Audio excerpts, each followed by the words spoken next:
Good afternoon, everyone, and welcome to a special edition, 1 hour edition of the Chris Murray Report. We're just getting in here, settling in, and ready to go. We got a lot to talk about today. I have my man Jordan in the studio with us today. We're going to talk about a lot of things regarding sports. Today is open lines for this hour or so. I'm going to get everybody to vent their spleen about the Eagles, 76ers, what went wrong with the Philly season, boxing last week. Who won that fight? Shane Porter or what was it? Good Lord, the other guy's name. But the thing is, in that fight last week, it was a controversial finish, and it's one of those things we're going to talk about. That I'm just having a brain freeze here this morning. Errol Spence, that's right. In other words, who won that fight? Errol Spence. I thought it was a close fight. I thought that the knockdown in the 11th round made the difference, although you could argue that some of those rounds probably should have gone for Porter, and so we'll see. The Eagles have how can I put it, which should be a winnable game against the New York Jets. And we don't even know if their quarterback is starting. And so from that standpoint, we're going to talk about that a little bit today. And we're going to talk about the Sixers will be beginning their season pretty soon this week. And the Sixers begin their march and their inexorable march into the season. And so we'll talk about that a little bit today. And we're going to definitely get things rolling, moving, and grooving. And we're definitely going to talk about that whole thing. Matter of fact, they will open their preseason competition against the Charlotte Hornets on Friday. And so we'll see what kind of team the Sixers will have this year. We're talking about, it's a long season. Here are some questions. I understand that Joel Embiid has lost a few pounds, and we also understand that apparently Ben Simmons has worked on his jump shot. All that stuff remains to be seen. Now, in order for you guys to join us in our conversation today, numbers are 215-634-8065, 1-866-361-0900. Like I say again, we got moved from 11 to 1 today. This won't be a permanent spot, but the station had some live remotes they had to do today, and so we'll see what happens there. Watching the baseball playoffs from last night, the Nationals bounced back, to beat the Dodgers to even that series, and I think the Yankees go up 2-0 in that series, or they go up 1-0. They went up 1-0. 1-0 in that series against the Minnesota Twins. And so the Braves, I'm looking at my scoreboards and stuff. The Braves in their series against the St. Louis Cardinals, they probably should have won that game. There was a big controversy over whether or not one of their players did not hustle. It was a fly ball to left field, hit off the wall, and he only ended up at first base. And I'm sorry, I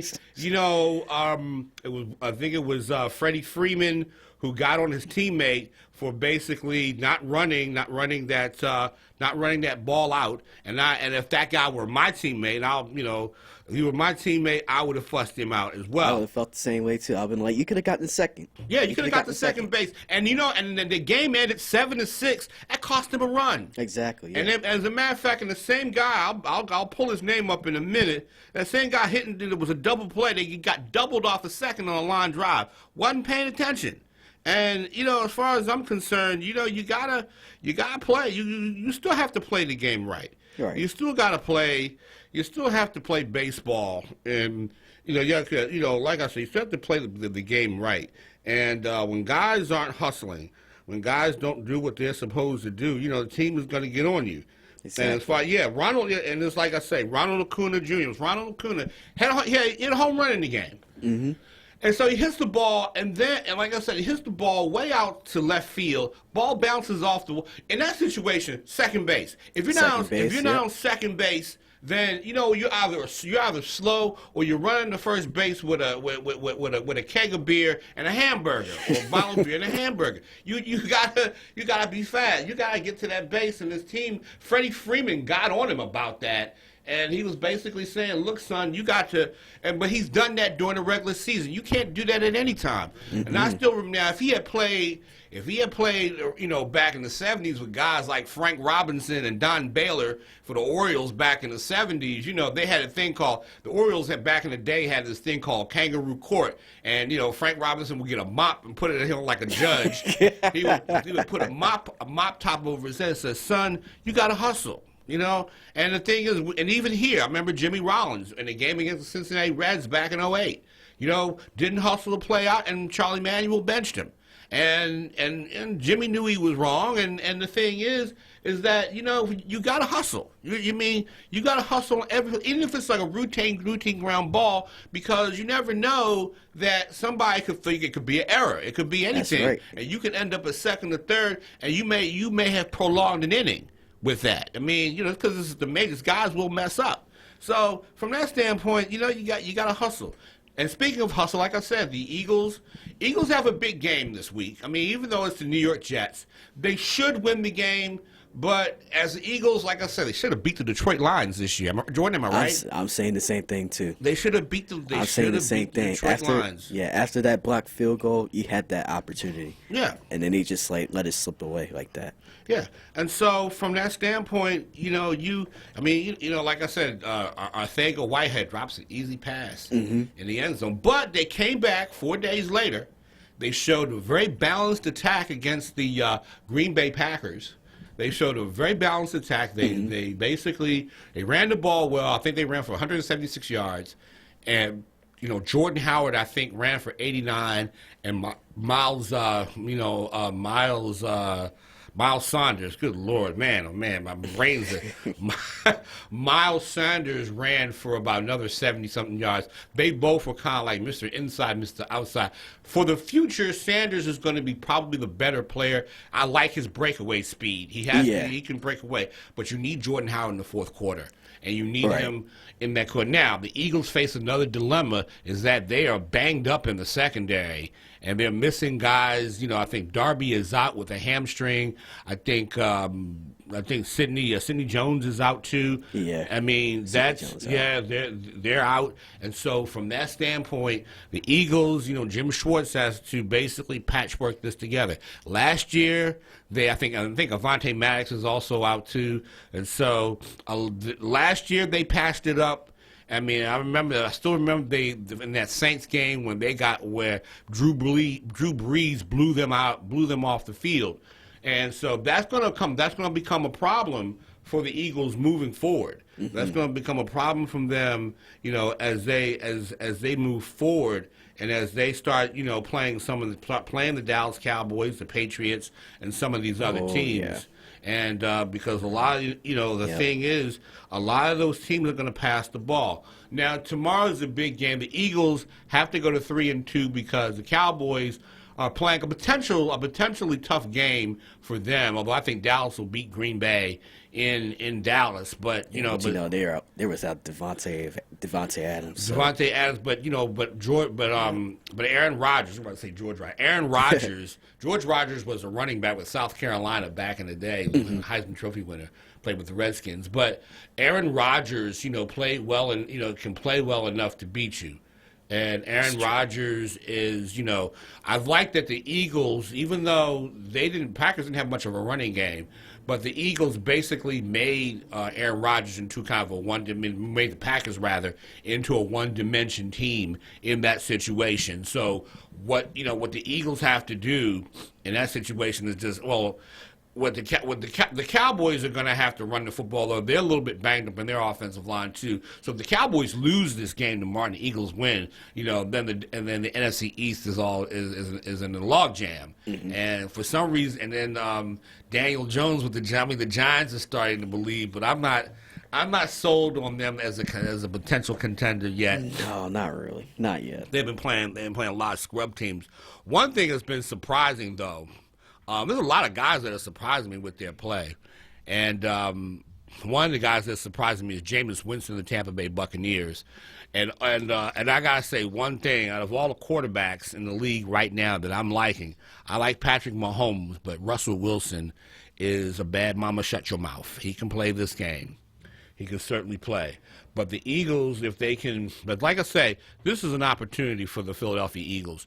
Cowboys can lose tomorrow, then they'll be in first place, or they'll be tied for first place in the NFC East. I mean, they can't, this is, they can't lose. There's no way that they're going to lose to the New York Jets, but I don't know. I don't know.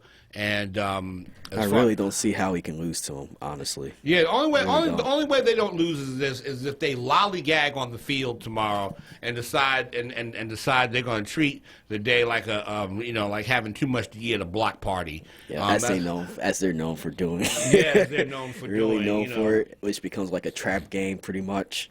Yeah, and the thing is, it can be because see next Sunday. They got to go on the road to play the Minnesota Vikings, and that's not going to be fun. Then they got the Cowboys in 2 weeks, so on the road too. And then you can here's the thing: you got Vikings, Cowboys, the Bills. Their defense is playing. Yeah, I was saying the same thing. I had the same concern too. I knew that the Bills were going to be a really tough team this year. That's going to be a tough. That's going to be and then they come tough. back here to play the Bears and the Patriots. Good Lord, definitely the Bears. The Bears defense. And then they got the Seahawks. This is in November, so they have a murderer's row schedule for the next 5 games, next 5 weeks. They have a murderer's row schedule. We got Fishman from Universal City. Fishman, tell me something. Who won that fight, Errol Spence or Shane or Sean Porter? At times I felt how many times I've watched that fight, sometimes I think that Sean Porter won that fight. Other times I've seen it looks like Errol Spence. What say you? Well, the biggest disaster of the fight is boxing shoots itself in the foot with that one judge that called it 111, 116, or whatever ridiculous score. I mean, that judge should be pulled off to the side, drug tested, money held up, and not be. Was that the lady from the last fight that called the same fight? I'm not really sure, but But the decision I'm talking about, that scoring card was very ridiculous. Great fight, great show. I don't want to see a rematch. I want to see them go on and maybe come back later, but I don't want to see an immediate rematch like they're doing with Ruiz and Joshua. I think that's going to be a disaster, too, for Joshua. But great show. But I want to throw a curveball and then come back with a hard straight. Oh, God, here we go. We're talking baseball, ain't we? Yeah, okay. So first, I've noticed lately on the weekend shows, they're having this program called the Sports Book, where it's legal to bet and stuff like that. Are you following this? Yeah. I mean, I'm not as closely, but I don't necessarily get into the gambling part. But where is this going though? I'm just wondering how this is also increasing as a new level of sporting gambling, because now they're being advertised with daily shows on the weekend on the local TV where, hey, here's where you bet. You could bet this. You could bet that. Is this becoming more and more popular? That's where I'm going with it. Yeah, I mean, it is. I mean, well, you got FanDuel, you got DraftKings, where you're basically playing fantasy football for money, and that's gambling. I mean, you're basically doing that, and so I guess it's okay. I mean, I guess the league feels that's okay, and if people. Like I said, I won't do it because when it comes down to gambling and betting on anything, even if it's a short thing, it's my luck that I lose. I'm very superstitious like that. But are you going to bet? No, I'm not interested, but I just know it's becoming more and more popular on television, and even in the Philadelphia free paper, the Metro, They have a whole section that in the sporting section. So I thought, this must be catching on somewhere. Oh, it is. But you know what, though? The crazy part about it, it's been around for a while in that there used to be a lot of shows either on the radio, USA. Matter of fact, let me tell you this story. When I was coming out of college, I worked for this guy who had this service, how to pick teams. This guy, I think it was called Mike Warren Sports. And what I would do is I would sell people these packages, a telemarketer. I would sell these people how to, all these guys' picks. This guy was an expert. and basically he had a sure thing. He had a sure thing which you had to pay extra money for because he had a steam of the week or a lock of the week or something like that. And they used to have shows on USA Today. I mean, on USA Network, these gambling shows. Hey, this is my sports show. I got 5 guaranteed winners this week. Sign up for my service. Now, you weren't gambling, but you were paying for their information. So this has been around for a long time. Now it's just out in the open since they've legalized sports betting books here in the East. So, no, it's been around for a while, Fishman. Okay, my final question. It's Yeah. going to be like a trivia question. It's football. Football, God. And my question is, when did the NFL start flying under the banner of sports entertainment? What year did this actually turn over from sports to entertainment, that the NFL now flies under the banner of sports entertainment?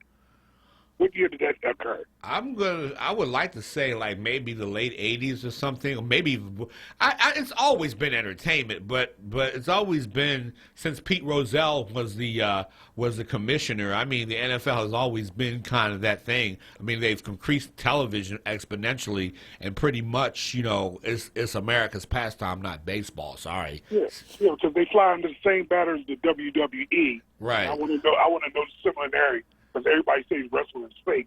I had to, if they fly under the same banner, how do I feel about the NFL? Have a nice day. Thank you.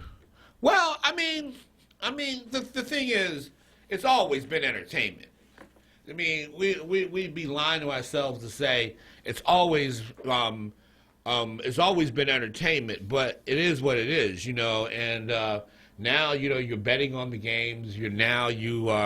You watch the games because you want to see it on television. The NFL is very sensitive to ratings and all that other stuff. It's always been that way. I mean, Pete Rozelle, and I don't know, Jordan, if you know this story, but in the early days of Pete Rozelle's commissioner, back in the 60s, before the mergers and all that, they used to have this thing called the Playoff Bowl, in which the second place teams out of each of the conferences would play a game in Miami.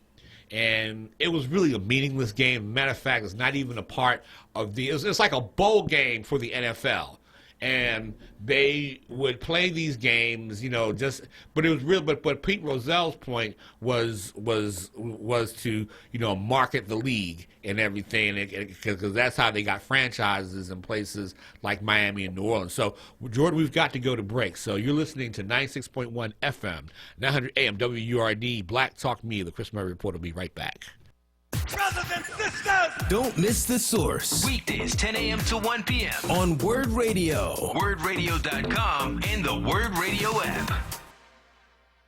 What's up, everyone? I know you know the word. No, not the station, but this word, J-O-B, that is. And our friends at Amoroso's Baking Company are hiring right now. Amoroso's has been baking the delicious bread in our community for over 100 years, and they want you on their team today. They're currently hiring for production, packaging, and sanitation. The old and the young love Amoroso's, and they're hiring right now. Check it out. They're offering fair pay and provide health and dental prescription plans after 90 days of employment. They're also looking to hire part-time and seasonal employees as well. Entry-level candidates are encouraged to apply. Call Scott Drummond at 856-754-0360 or visit amorosos.com for more details.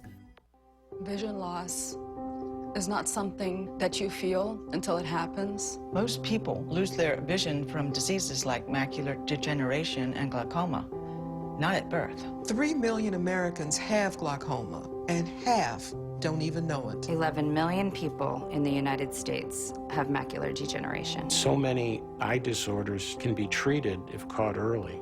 Make a plan today to get your eyes checked. Visit brightfocus.org to learn more.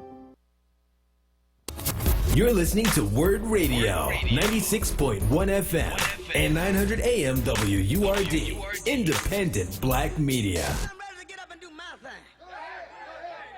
Get into it, man, like a sex machine, man, moving, doing it, Can I count it off? 1, 2, 3, 4. Get up, get on up, get up, get on up, stay on the scene, get on up, like a sex machine. Ah, yes. Okay. Now I'm a little bit more relaxed.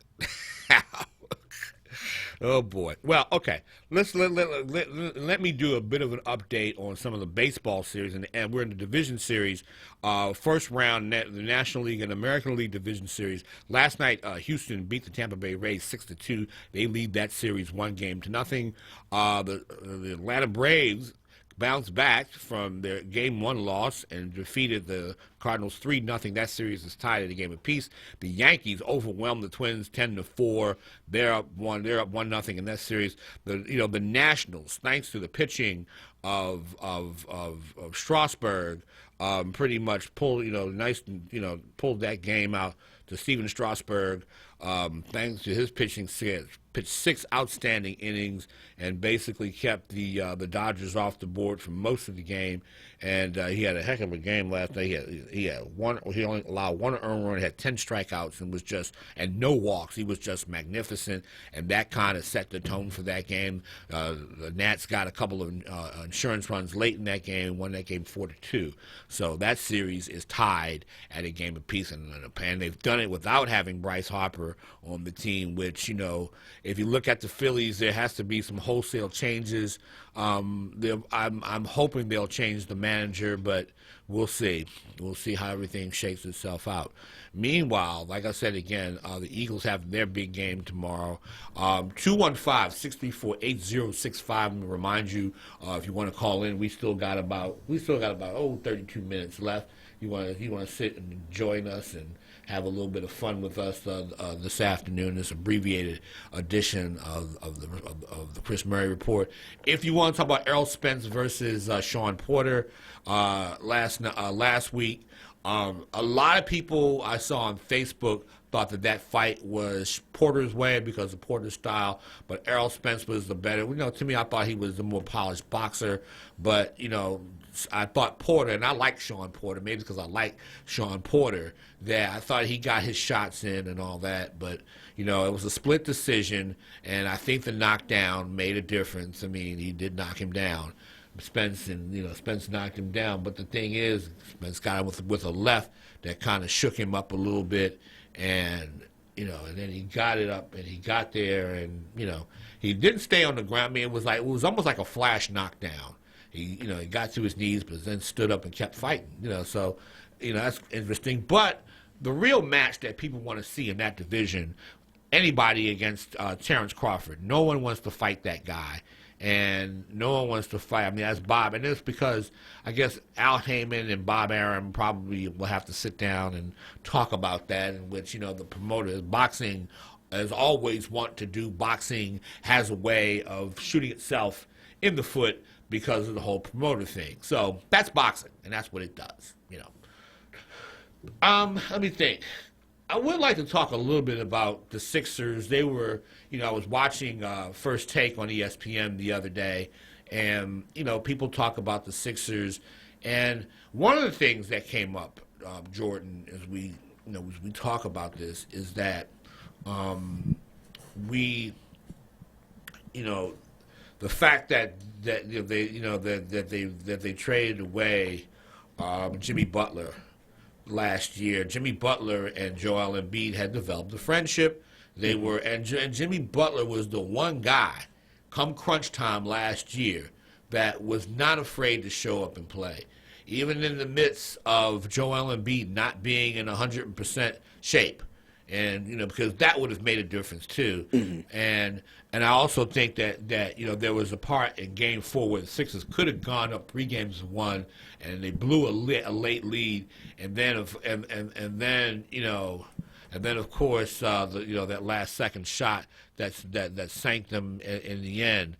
And I think that the Sixers really need somebody who's going to have the guts to take that shot in the last second, kind of like Kawhi Leonard. And of course, Kawhi Leonard dominated that series. And defensively, they could not stop. They could not stop Kawhi Leonard last year. Just could not stop him.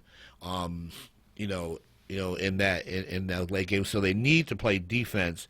A lot of people are wondering if Tobias Harris is going to be the guy. I don't, looking at his demeanor, I don't know if that's really going to be the case? Will he be that guy? Who's going to be the guy on that team? Who's going to be the guy on that team that can take those shots late in the game?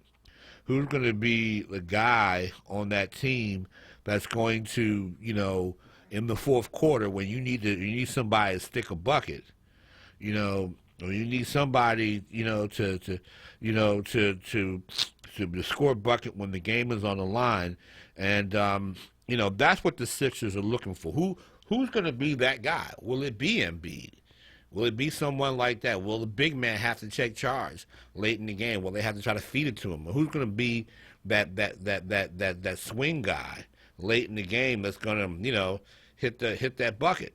Because as far as I'm concerned, I mean, you got guys coming in on this team. Josh Richardson, oddly enough, is supposed to be your defensive specialist.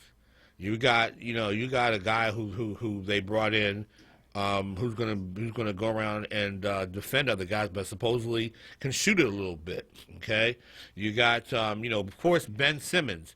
Will Ben Simmons be able to hit that shot, that middle shot? He can get to the middle. He can get to the middle. He can get to the middle of that. Okay, he can get to the to the inside the lane using his body.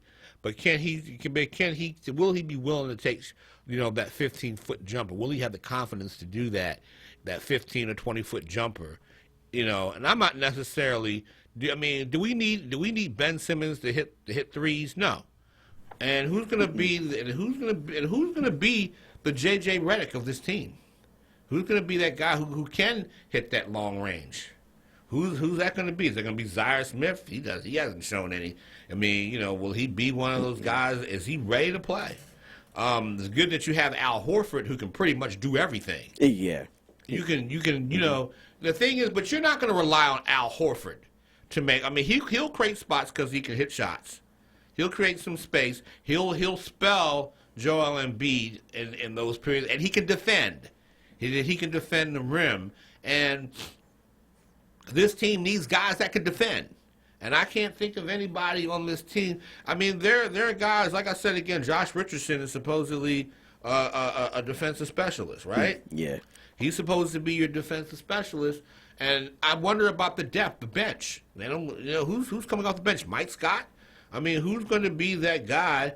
Furkan Kuzmaz. Will he be able to fulfill the role that Redick did? Can he hit threes on a consistent basis? We don't know that yet. We don't know. We don't know. And my thing at the end of the day, the Sixers could be a contender. And I always say that, I'll say this all the time.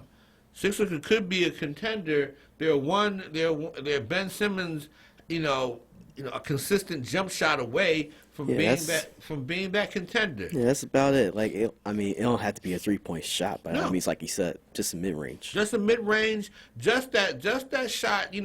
Sometimes your point guard needs to hit that bucket to keep everybody honest, to keep everybody from defending everybody else out on the perimeter. I think of guys like Magic. Magic was not a great jump shooter, but Magic learned how to hit that shot, did he not? He learned how to hit it. And Magic basically is, if you're talking about big point guards, he's that standard bearer for big point guards. And because of that, he has to, Ben Simmons has to take that shot. Now, Ben needs to stop crying about when reporters ask the question, because folk go at whether he likes it or not. Some people are saying, "Oh man, we should be patient," but no, something. This team, you feel like this team is on the verge. This team is like this close. There's a few, maybe a couple of players, maybe a couple of moves at the trade deadline away from being in the finals. And like I say again, it took a last shot that danced on the rim to keep them, from the Eastern Conference Finals last year. And so if they're going to come out of that round, then they're going to have to, they every year you got to step the game up and everything. And, a lot's going to fall on Brett Brown. A lot of people say that Brett Brown is not coaching them. Well, At least just not the right way. Not the right way, or is he the guy for that team? I mean, that's an interesting question. 215-634-8065. 866-361-0900 if you're calling outside the Delaware Valley. I know it's a beautiful day outside. Y'all want to talk to me or anything. That's cool, but, it's a beautiful day out. Okay? Last week in college football, and not that anyone from Philadelphia really cares about this, although and I ain't mad at you if you don't, but every team that played in my home state, from the state of Maryland, every team from the Ravens, the Redskins, the University of Maryland Terrapins, they all got their butts handed to them. Luckily, like I say, Temple beat Georgia Tech, and I think last I checked, Temple had won their game last night against East Carolina. They did, yeah. They defeated East Carolina. So the thing is that we have we have good football teams in this area in terms of college teams, and people like, of course, Penn State. I'm not a huge fan of Penn State. Sorry, I'm not. I'm on the same boat too. I'm not a big fan of Penn State, and I'm not. Sorry, I just kind of feel like now. Let me see. Last night. Let me see who played. Let's see who played last night. Temple won Thursday night. They defeated. They defeated East Carolina. Huge upset last night in that same conference. Cincinnati UCF beat UCF. Well, Pitt upset them too. Yeah. Pitt beat them, but I think this game. Now let me say something about the American Conference in terms of football. Temple, those teams are going to play you tough, and I always tell people, like, I'm one of the few people, I will not get on television and say, "Oh, the SEC is just a great." Something. Those college programs are good, not because they play in the SEC. It's because, I don't know, they have good coaches and they get the best players. Somehow people seem to lose that. See, one thing I want you to understand, Jordan, as you grow up in this media business, don't always buy into the okie doke. Don't always buy into the ESPN narrative. No offense to ESPN, and I'm not trying to make ESPN the brunt of my. Because I put Fox in there. I'm not trying to make those network guys. They're already famous. They don't need me to make them famous. But I'll always encourage people to stop thinking beyond this whole, the SEC has a tough, they're better than the Big Ten. And I had to ask someone the question, San Jose State upset Arkansas, in Arkansas. So does that mean I think San Jose State is in the WAC or the Mountain West or one of Mountain West, yeah. Yeah, one of those conferences. I don't know the Mountain West WAC. I don't know what conference they're in, but the thing is, I asked someone. I kind of asked someone the question: does that mean that conference is better than the SEC on the virtue of that victory? It does not. Okay, it's just two teams play each other. Okay, your guys, your guys may not be as good as my guys or something like that. That's all that it shows, is that my team was better than you that day. That's all that it shows. I don't care what Kirk Herbstreit or some of these guys on Fox Sports 1 or the Big Ten Network or I don't know the the Jack Knucklehead Conference or whatever. I don't care what these guys say. Sport is sport. We gonna get on the field. Florida. They're not. Alabama is not bringing in kids from the University of Florida to play Ohio State, because the funny thing, all those SEC rooters got a little quiet. They got a little quiet when Alabama a few years ago lost to Ohio State, because I remember they were running the Big Ten hard. Oh, it was a weak conference. Well, they didn't beat Ohio State, and my thing is, it comes down to those teams. Mm-hmm. If you're good, you're gonna win. If your team is good, has nothing to do with the competition you play. Heck, I've seen a couple of SEC teams lose to FCS teams, what I call the Division I AA teams. And it's football is anytime anybody can win on a football field, any given day. So that's one thing. Let me see what else is going on in the world in the world of sports today. Like I said, everybody's looking at in the NBA whether or not LeBron James and company are going to, Anthony Davis and LeBron James. I gotta see what players they're gonna have. I'm not gonna make that blanket statement. Everybody says LeBron James is hungry. Okay, LeBron's hungry. That's nice. That Kawhi Leonard, and whether I want to see if Kawhi Leonard can make the Clippers any better. Yeah. And I think is Paul George. Paul George is on that team, right? Yep, Paul George too. Did Paul George get hurt again, or is he dealing with some type of injury or something?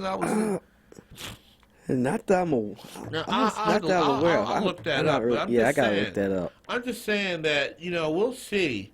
It's going to be hard. This is going to be probably the most unpredictable year that we have this year, because with all the transferring, with all the guys leaving to go with other teams and all that, we'll see how all the chemistry. I mean, Boston lost a lot of people. And and like I say, Kyrie Irving is with the New Jersey Nets. Of course, Kevin Durant is still out, and so it's going to be interesting to see how everybody comes together in this brave new world that everybody has created for this year. Yeah, like I think Klay Thompson is out for Golden State too. Yeah. For a while, I think until close to the end of the season, I think it's that injury caught. So I don't know. So right now, I gotta say, I gotta basically say that I don't know who's gonna win at this point. When I look at the Sixers, probably have all the tools to do it. But my question is, will they do it? Will they put it together? Will they do it? Will they have the right coaching? Will they have the right coaching? Situational. I mean, you're skeptical. You don't like Brett Brown, do you? You're not a fan of Brett Brown. Not really, and not as my dad either. Okay. Just simply because he's not more of a situational coach. Yeah. He'll bring the wrong players out at the wrong time, pretty much. He'll have times where Embiid gets hot, then he'll take him out, and then the whole game starts to go on to 180. Okay. So that's kind of my thing about Brett Brown. Okay. Now I forgot we've got to go to break, right? So you're listening to 96.1 FM, 900 AM WURD. The Chris Murray Report. Will be right back. Word Show on the Go. Tell us where you'd like to see the rapping professor, Dr. Aaron Smith, bring the Word Show on the Go team next. Visit wordradio.com. Click the Word Show on the Go banner and let us know about your community event, big news in your community, or an issue you'd like to see addressed. You can also catch up on the latest episode of Word Show on the Go, or binge watch previous episodes. It's Word Show on the Go with the rapping professor, Dr. Aaron Smith, exclusively on wordradio.com. Word Show on the Go is funded in part by the Facebook Journalism Project Community Network.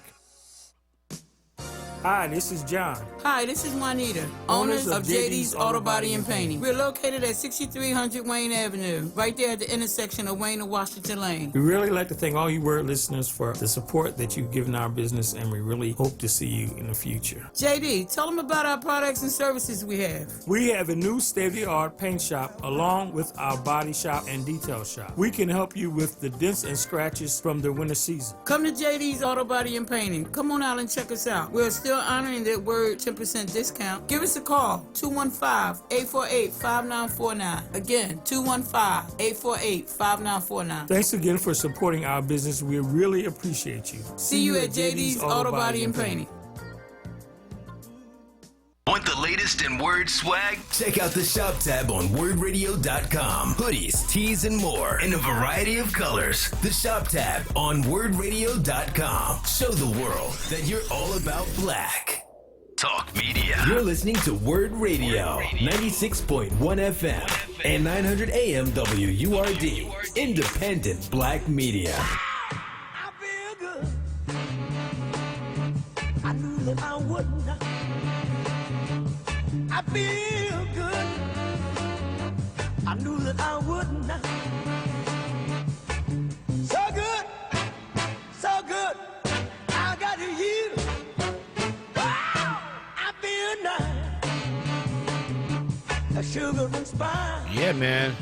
Well, I'm gonna tell you something. I think the weather is kind of going back to fall football weather.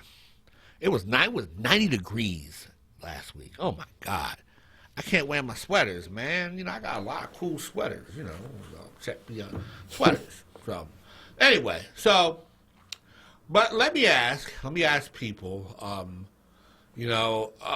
About, and if anybody's out there listening, and I think they are, somebody, but I gotta ask, how do you guys see the Sixers season coming up? Are you optimistic? Are you pessimistic? Or do you think somehow that Brett Brown should be fired? Is this a defining year for Brett Brown? Are you expecting more of the Sixers? Are you expecting them to be in the Eastern Conference Final, or are you expecting the Sixers to kind of lay an egg? We got a few more minutes left. 215-634-8065. 1-866-361-0900. Tell me what you think. What's going on? What's happening? Are you excited about the Eagles' run through the season and everything? After this Jets game, they got about 5 games where they're going to be playing contenders. Vikings, Cowboys, Patriots, Seahawks. They're going to be playing. Whew. They're going to be playing. They're going to be playing some tough teams. Whew, Can the Eagles emerge? Can the Eagles emerge from this whole thing unscathed? They got to play. They play the Vikings. They play the Dallas Cowboys on Sunday night. They play a tough Buffalo Bills team that is just really playing. And nearly beat New England. And should have beat New England. Should have, yep. They should have beat New England. And you got the Bears, of course, and Bears are coming here, but the Bears are also very dangerous. The Patriots are coming here. Seattle is coming here. Mm-hmm. And those are going to be some tough games. And speaking of Seattle, you see Russell Wilson Thursday night? I did. Did you see him play? Oh, my God. Russell Wilson, I put on my Facebook page, Russell Wilson is a bad mother, shut your mouth. He's really entertaining to watch. I mean, he's there were literally a couple one of my of favorite sacks. players. Yeah. There was one sack, man, I thought the guy he somehow slipped out and hit a guy 17 yards downfield. It's incredible. Mm-hmm. I mean, he just knows how to make plays. And he's a smart guy. He's smart. He sees the field well. He ain't that big. You know, I stood next to him. He's not that big. Yeah, but his speed makes up for it in his vision. Yeah, I mean, him and Drew Brees have this knack of just finding guys to get open. And so... Yep, just hitting them with precision. Yeah, and that's the thing that I like about those guys. I mean, because those are the teams that you're gonna see here. You know, the Vikings. Although I'll say this about that Vikings game, if they just looking ahead at their schedule, they can win that game. Kirk Cousins is being ripped by his teammates, his wide receivers. You know, he's being ripped by his wide receivers, and that's not good. Yeah, that is just not. I think it's just wow. I mean, how do you get ripped by your wide receivers and expect to start? I mean, guy, you're paying him what? Kirk Cousins is being paid $85 million. $85 million. You know what I can do with $85 million? I put it to you this way: if I had $85 million like that, I might make an offer to buy the station. Don't say that. I'm just kidding you. But I'm just saying, for that kind of money, I'd buy up most of the black media in this town. Oh, without a doubt. That's what I would do. If I had zillions of dollars, I would buy black media and really pick it up in an ideal world. We all think that, but although we should just support black media, whether we have billionaires or not, we should just support black media out on GP. But Kirk Cousins, I mean, is just not the most popular guy in his town, so that could be a win for the Eagles. When I look at them, like I say, they should beat the Jets. I look at the schedule; they can beat the Vikings. They can beat Dallas. I mean, yeah, they can. They can beat Dallas. It's one of those things where I can and just one of those things where I like looking at the schedule because the Eagles have a lot of issues in the secondary. So also, like I say again, 215-363-4065. Tell me anything. Tell me what's on your mind. By the way, Deshaun Jackson is still out with an abdominal injury. They ruled him out against the Jets. He should just, you know what, Deshaun, get better because we'll need you late in the season. That's what the Eagles should say. Oh, right, yeah. We Deshaun should just get better. Heal up. Take your, eat your vegetables and all those things you need to heal yourself. Yeah, just take care of yourself. Just take care of yourself. Be ready because certainly they're going to need you during this rush of games midway through the season. And so or late in the season or come playoff time, they're gonna need you. So rest. And then let Matt Collins or Arcega Whiteside just step up. And those guys have to step up. They have to because you have no matter if your first string is out, second string, third string, no matter where you are, you gotta be ready to play. Yeah, you gotta be ready. You gotta be ready. And I still remember seeing Arcega Whiteside at his locker, and he felt bad. He was just like, "Dang!" I mean, if you look at his highlight reel coming out of Stanford, oh yeah, he can make those catches. He's supposed. The Eagles drafted this guy because in red zone situations, in those situations, he can catch that deep ball. Yep. That's what he has to do. So I don't know. He has to do that. Now, going back to the Sixers, do they? Okay, Jordan, do they need a Jimmy Butler? Do they need somebody who's going to kind of come in and basically just be that guy in the fourth quarter? Could that be Tobias Harris, or do they have to draft? Or could it be Joel Embiid? Could he discipline his game and discipline himself to stay? Can they parcel out his minutes to the point to where he can be that guy late in the game? What has to happen here? You know what? Joel Embiid needs to be living down the block, and that's basically your guy in late game situations. Right. Just power your way down to the basket, draw your fouls, make your free throws, get and ones. And if he can do that on a consistent basis, that's your guy right there. Thank you. I agree with that. I agree with that 100%. I think, and I'm not saying he should stop taking threes altogether. It's a weapon. But my thing is that every now and then he has to be there. Not every now and then, but he has to be in that paint. He has to be able to. Because he's big enough. Nobody in the league can guard him. Oh. And nobody. I mean, he's almost Shaq-like. Right. Exactly. Yeah. He's almost Shaq. He could be Shaq. He could be Shaquille O'Neal, who can hit free throws. And if that's the case. Then, he should be that guy. Because the more they foul you down there, he's going to get up there, boom, hit a three, hit the free throws. That's what he has to do. Exactly. It's really not much to it. That's the game he has to play. Yep. Now, do you think can Tobias Harris play that role? Can he be the guy who can take that big shot in the fourth quarter? A lot of people felt because of Butler's presence, he kind of, laid back. Is it his time to start? Hey, can I be that killer? With 2 minutes left in the game, because that's what Jimmy Butler was. He was like that guy. He was your sack. He was the guy who throws the final dagger. He's the guy who he's your sniper in that situation.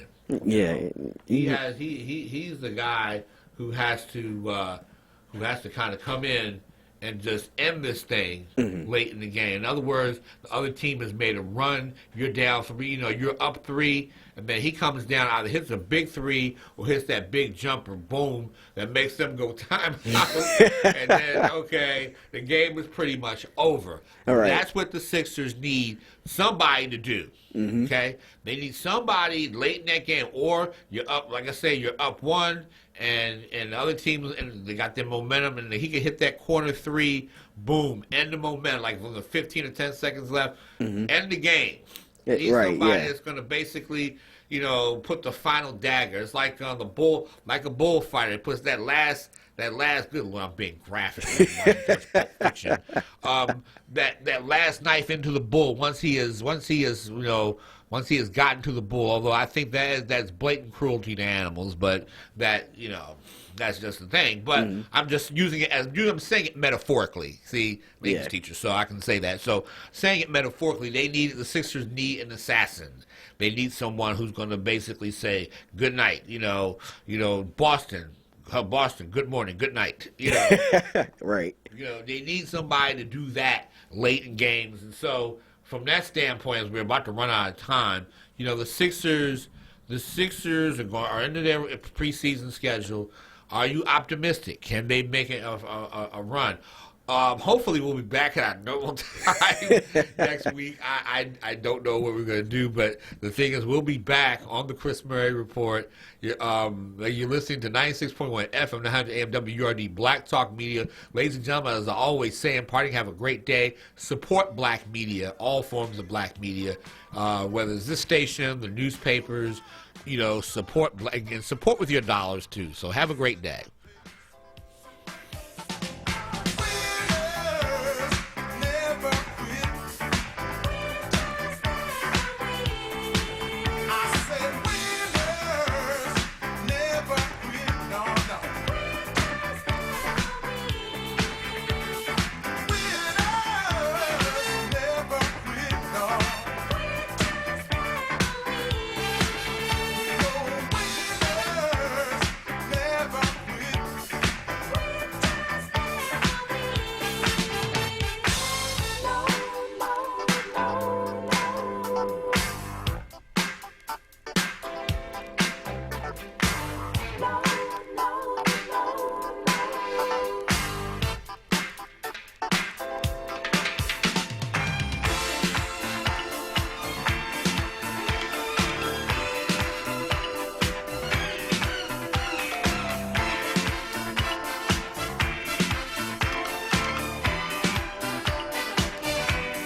Philly, DC, and everything in between. Reality Check with Charles Ellison. Breaking down the latest in local and national news. Monday through Thursday, 4 p.m. till 7 p.m. Right here on Word Radio. If you or someone you know is struggling with addiction, help is just a phone call away. 1-800-662-HELP is Pennsylvania's substance use disorder hotline. It's staffed by real people who are trained to help 24 hours a day, 7 days a week. They'll get you or your loved one into treatment regardless of your access to insurance. Recovery starts with a call. Get help now at 1-800-662-HELP. Paid for with Pennsylvania taxpayer dollars.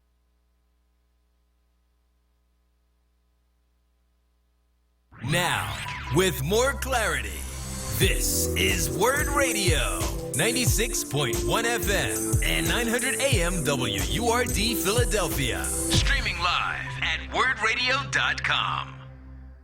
The views and opinions expressed by the guests, listeners, and hosts of any program on Word Radio do not necessarily reflect those of ownership, management, or advertisers of this station.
Hello there. Welcome to the show. Welcome to the Dr. Emeka Show.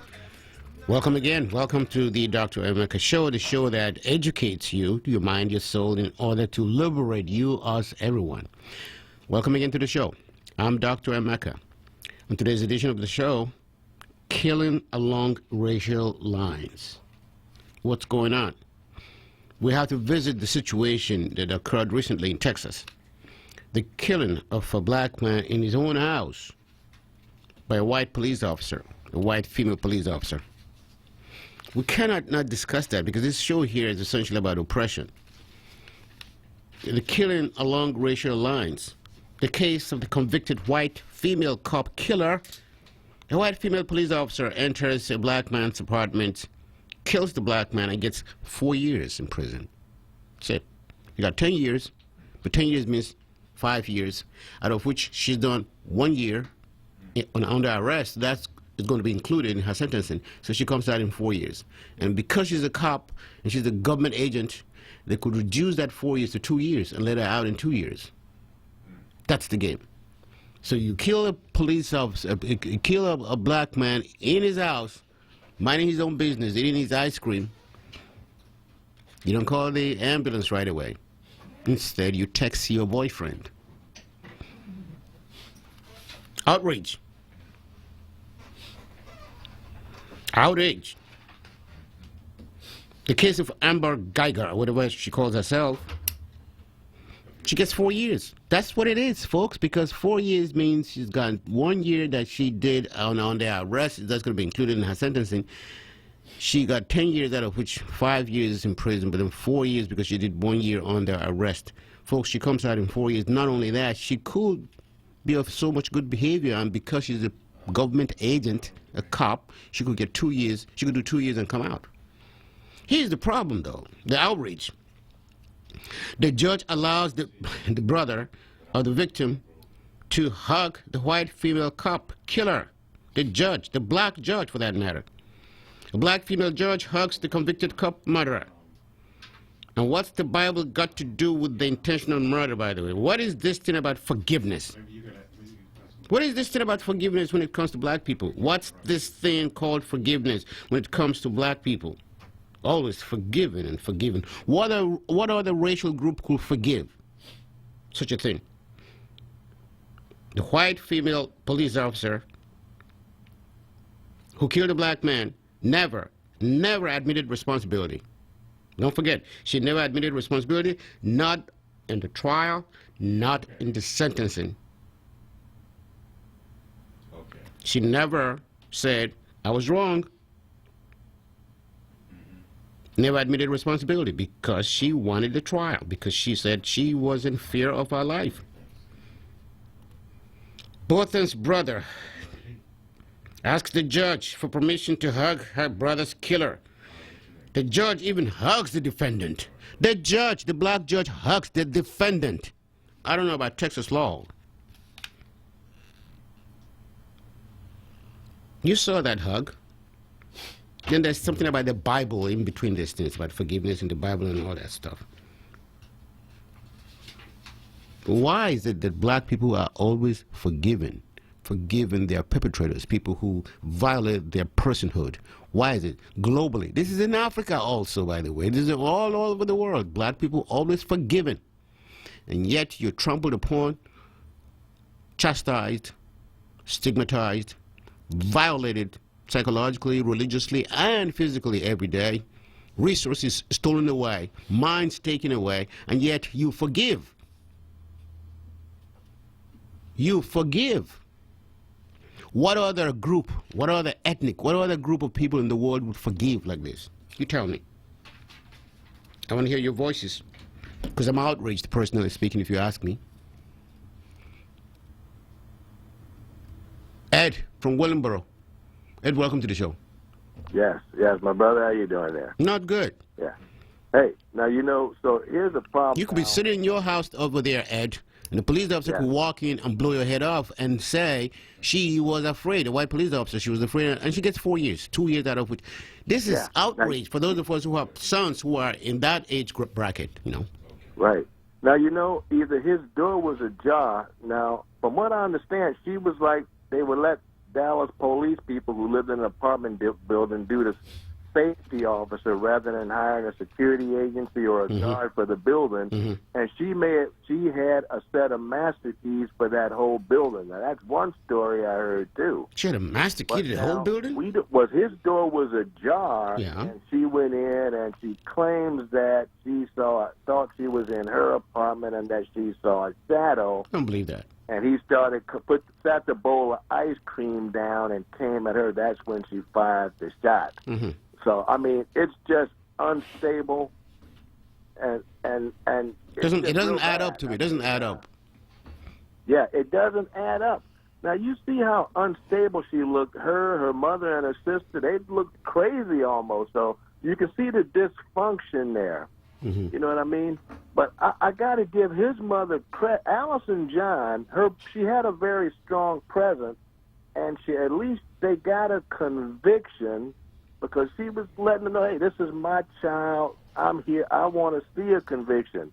Now, those 5 blacks that were on the jury, I think that the foreman was a Hispanic. Now, they got that conviction because I think somebody told them, look, we'll come up with a guilty, but we only wanted to get 10 years. Because if the black people had said we want more, the black jurors had said we want more than that, I believe the others would have acquitted. And that's why I said black people, psychs, are in captivity and crisis. You don't just give up. There's a captivity and crisis in this mindset. Colonialism and slavery did something to black people. Yeah. Serious suffering. It did. Something, colonialism in Africa and and slavery, 250 years of enslavement, did something to the psyche of black people. And that's what is tormenting me here, because no other group of people, no other ethnic people will do such a thing, come to the church, to court and begin to quote Bible and talk about forgiveness and that kind of crap. And the judge. So okay, how do we conquer that? Where's this God at? Let's get out of that and say we're going to have more unity now as a people. No more mingle. You know, we don't really need to mingle. We're going to go to school and work, so we don't need to mingle with you. We don't need the Christmas party or picnics and all that stuff. We just have no unity. I mean, yeah, so 5, she got 10, but they're going to knock it down to 5. We're going to knock it down to 5, but don't forget, the first was because she was in detention for 1 year. That 1 year of her not being free will be added. She was free. No, Dr. Mecca, she was free. She was never jailed. Well, she was never jailed. Okay, so she gets 5 years. There's no time, what do they call that, good time or time served. She has no time served. She's going to go straight to the 5 when she should be doing at least 15. Now, Muhammad Noor in Minnesota, he got 12. That's right. But this white woman's family got $20 million. Now, right. Eric Garner's family, we got what, 3, 4, maybe 5 million? Right. 20 million, that's wealth. Well, because 3, 4 million, you could spend that. You divide that among 10 people, that's gone. Well, it's not the money aspect of it. We're talking about human lives here, if you get to understand. But hey, thanks for your call. Okay. We're going to move on to Jacob. Jacob from Albany. Imam Yaqub from Albany. Sir, the Mufti. Jacob? Jacob is gone. Is he there? Imam Yaqub from Albany. Welcome to the show. Hey, peace be unto you, Dr. Mecca. Peace be unto you.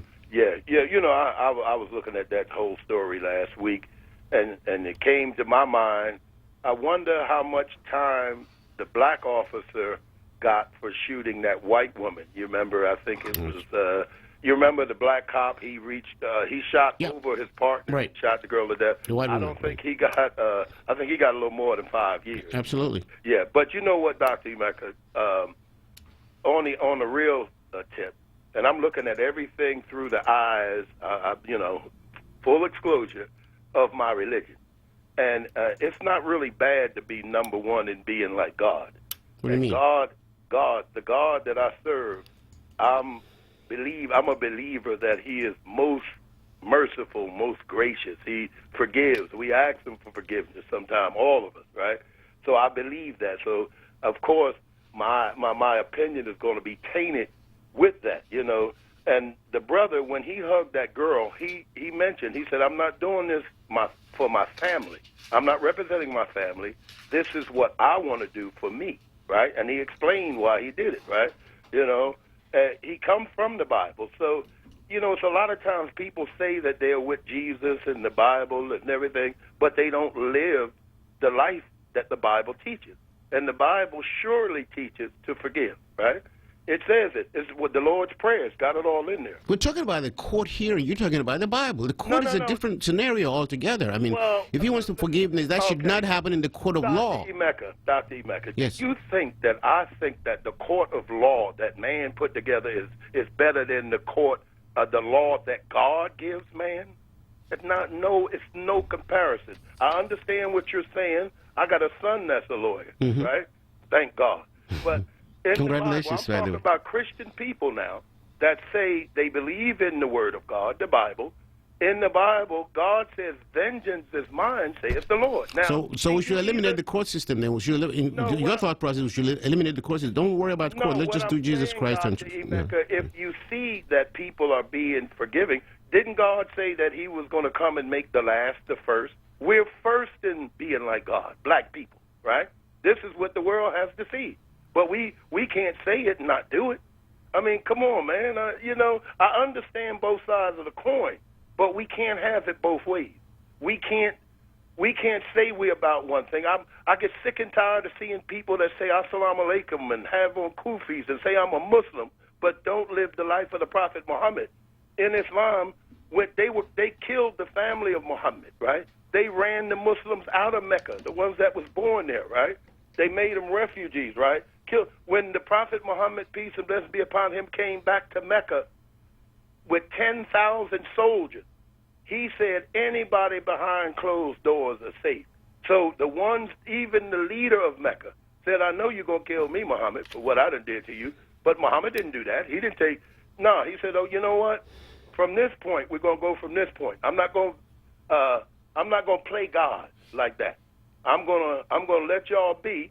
And there were Christians and Jews that worship their religion. He said, don't make them accept Islam. This is what I don't care what they did after him. He said, don't make them, they can worship as they worshiped before we were the leaders. This is the history of Islam. And what I'm saying is that we get away from the pure teachings of our books and we go on what we feel. And that's why we in such bad shape today as people who say that we believe in God. Or even if you got your 10 gods, believe in what they said. Maybe it'll be better. Thank you, Dr. Emeka. Thank you, Jacob, for your call. I knew you were going to spin the religious thing, into a court system, which is your point of view, and I respect that. Thank you, Jacob. Yusef from North Philadelphia is next before Mo. Yusef, welcome to the show. Yeah, good afternoon, Dr. Mecca. Good afternoon, sir. Yeah, I was listening to you talking about how slavery and colonization that happened over in Africa and how you connected them and they both did some serious damage. Yeah. To all black people. Yes. I appreciate that because that shows, how you as a person born in Africa, you don't distance yourself from those of us whose ancestors were born here. No. And you don't say, well, I'm a different black person than you, because colonization was a form of slavery. Well, the gold mines, the diamond mines, they were forced to work in there for next to nothing. And that came from colonization. Well, it was my ancestors who came to this country, by the way, who founded this nation, right?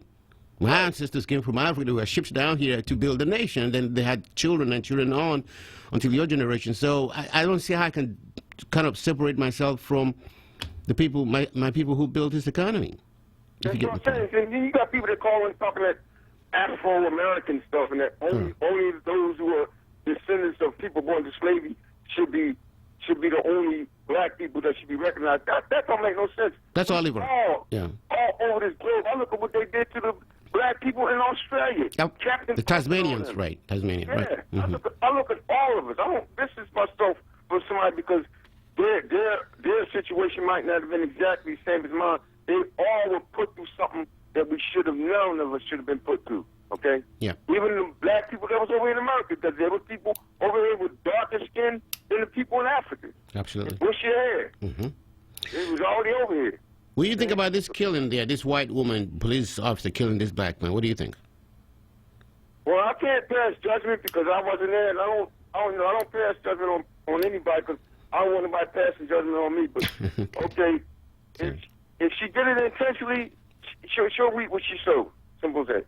Okay. Thanks, Yusef. All that is. Appreciate it. Okay. Thanks for your call from North Philadelphia. Mo is next. Mohammed, been waiting patiently. Mo, sir, your thoughts? Peace, bro. Peace, bro. I'm Muslim, man, but I got to totally disagree with Jacob. See, I'm tired of this old Uncle Tomism. Even in Islam, we got our Sambos. You don't, the Quran said retaliation in the matter of the slain. In my opinion, that lady should have been put to death. You said the Quran said what now, Muhammad, about retaliation? It's about retaliation in the matter of slavery. If you kill somebody, you got the right to retaliate. Okay. That's in the Quran. Ain't going about what somebody said. That's what the Quran says. Okay. Okay. Now, in an Islamic country, see, a lot of these individuals will be put to death.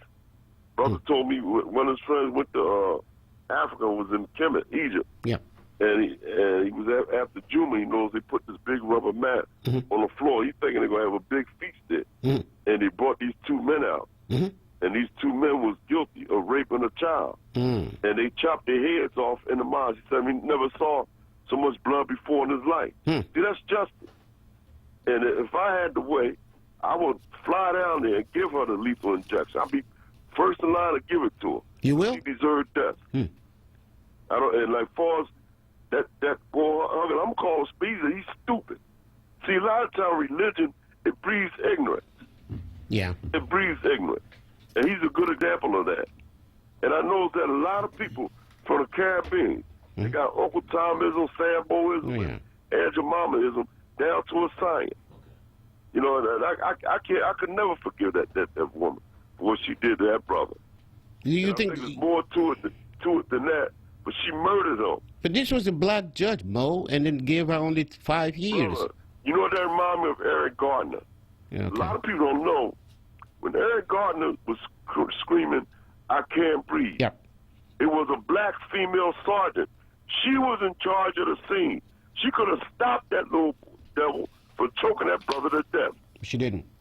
She didn't do it. All she had to do was take out her sidearm and stick it up to his head. Say, if you kill him, I'm going to kill you. So you got to take a stance. You putting on that uniform. Just like in the case of Winston Hood. Black man killed on Monday, July 10th, 1978, right there, 23rd and Allegheny. A white captain from the 39th Police District. He told his black cop, he said, shoot that mother effer. One of 25 eyewitnesses. And the black cop wouldn't do it. But this white cop named Peter Organs, he comes up there, squats down, and shot Winston, according to what Cecil Moore said. I was at the last meeting he had dealing with that. But that black cop should have took a step further and told Organs, put the gun away, I'm going to blow your brains out. Same thing with his brother Cornell Ward. About a couple months later, was handcuffed and shot behind the Afro-American Museum by this devil named Thomas Bone. A black guy was on the scene with him. See, they should start taking their guns out and demanded that the black people get due process. When you're a cop, your job is only to apprehend and arrest a suspect. He's a suspect, not to be his judge, his jury, and execution. Yeah.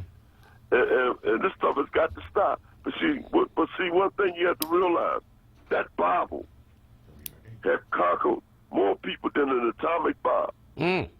The Bible was designed basically to perpetuate black docility. Say that again. The Bible was designed to perpetuate black docility? Yeah, to keep black people docile and humble in slavery and in servitude forever. Because according to historian J. Rogers, in 1433, the Catholic Church sanctioned slavery. Oh, yeah, it did. Put the seal of approval on the perpetuation of black docility. Yep, it's called the Requiremento. And I, as a Muslim, I'm not going to let the Arabs get away with it either. They had a hand in it. So did the Jews. All of them are guilty of committing the crime. And that whole Atlantic Ocean should be covered with crime tape because the greatest crime that ever took place in the history of mankind took place during the so-called slavery. I agree. And they're going to need 1 million calculators to calculate how many black people died and just buried in the ocean, ate up by sharks. I guess my question is, supposing you flip it, let's flip it. A black female police officer kills a white man eating ice cream in his home. What will be the result? She'd be in jail. Yeah. She'd be in jail. And then that old job time lawyer Crump, all he's about is money. Anywhere he can get $1. He looked like he graduated from Calhoun State University. And you know who Calhoun was, right? There was a crooked lawyer, Amos and Andy. He pops up everywhere. And he giving a litany of all the people that had died. But that's not bringing those people back to life. And when that verdict was read, that they found her guilty of murder, I did not cheer because I knew there was more to it than that. And the ironic thing about it, she was given that verdict on the 24th anniversary that they let O.J. Simpson go. That's interesting. For that first trial. Because he was declared not guilty on Monday, October the 2nd. What do you think about the black judge? The day of Nat Turner's birthday. Oh, yeah, that's it. But more, in closing, what do you think about the black judge, the female black judge? She shouldn't be a judge at all. She's an Aunt Jemima. She need to take a rightfully spot, get a rightful job, and her job should be the new face of Aunt Jemima. Put her back on the pancake box and give her a mammy rag. Thank you. She's a house Negress. Okay, thank you, Mo, for your call. I'm so sorry for her. Appreciate it. She got to go. Thanks for your call. Appreciate it. We're having a discussion about what happened in Texas. You see the white female cop police officer who shot this black man. I think he's from the Caribbean. The family's from the Caribbean, by the way. Who was minding his business, eating his ice cream in his home. The white police female officer claims that she thought she was in her own apartment. And when the owner of the apartment got up, he was killed instantly. And don't forget, this police officer has never, ever accepted responsibility. She's never apologized, essentially, to say, I made a mistake or anything. She just thought I was defending my life. In the meantime, she was texting her boyfriend, talking about some texting nonsense thing, when this young man was bleeding profusely to death. We have to go on a short break. When we come back, we'll have a conversation with Oliver, who will always say Afro-American. I heard it. That's all you're going to say, right? Afro-American. And then we're going to go to Willie after that. We'll be right back. 3, 2, 1. Oh no. Which button am I? When every second counts, you can't wing it. Guys, a little help up here? In a home fire, you may have less than 2 minutes to get out. So make a family home fire escape plan. Then practice home fire drills at least twice a year so everyone knows what to do when they hear. Prepare your family at ready.gov/fire drill. Brought to you by FEMA, the Ad Council, and Make Safe Happen. Solomon Jones. Wake up with Word. Akbar Hassan. Let's talk about a simple budget, because there's many ways to do a budget. Okay. All right, with a budget, what I would recommend is you take your total take-home income for the month, then you subtract from that your fixed expenses. Your fixed expenses are your rent, your utilities, car payments, anything fixed, and then you do a subtotal. Everything after that are going to be your variable expenses. All right, your food costs, any entertainment expenses, anything that doesn't fit in that fixed category. Then you're going to get your net total. The bottom line, that's the amount you want to throw in the savings. Download the full podcast now at wordradio.com. Don't miss Wake Up with Word. Weekdays, 7 a.m. till 10 a.m. on Word Radio, 96.1 FM and 900 AM WURD. Black Talk Media. Reality Check. Reality Check. Hosted by Charles Ellison. Monday through Thursday, 4 p.m. till 7 p.m. Right here on Word Radio. 96.1 FM and 900 AM WURD. Streaming live on wordradio.com. At Dietz & Watson, we've spent over 75 years focusing on the details. This can be traced back to our founder, Gottlieb Dietz, who learned how to make franks and sausages the right way in Germany. Today, each one of our delicious offerings is meticulously crafted using perfected details. Because if it isn't good enough for our family, it isn't good enough for yours. To us, the details make all the difference.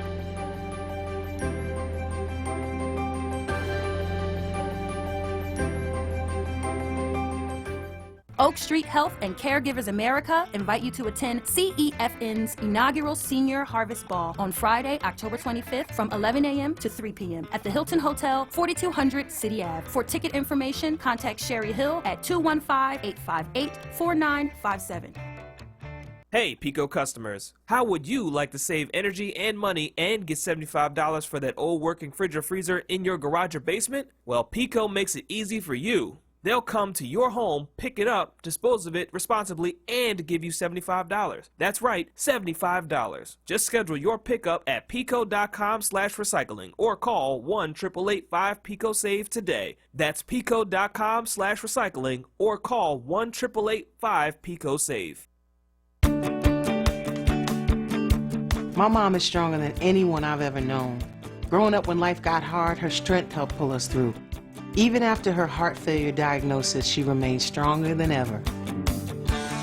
My family's support keeps me strong. Together, we're rising above heart failure. Heart failure doesn't have to steal your strength. For simple steps you can take to help prevent, improve, or manage heart failure, go to riseabovehf.org.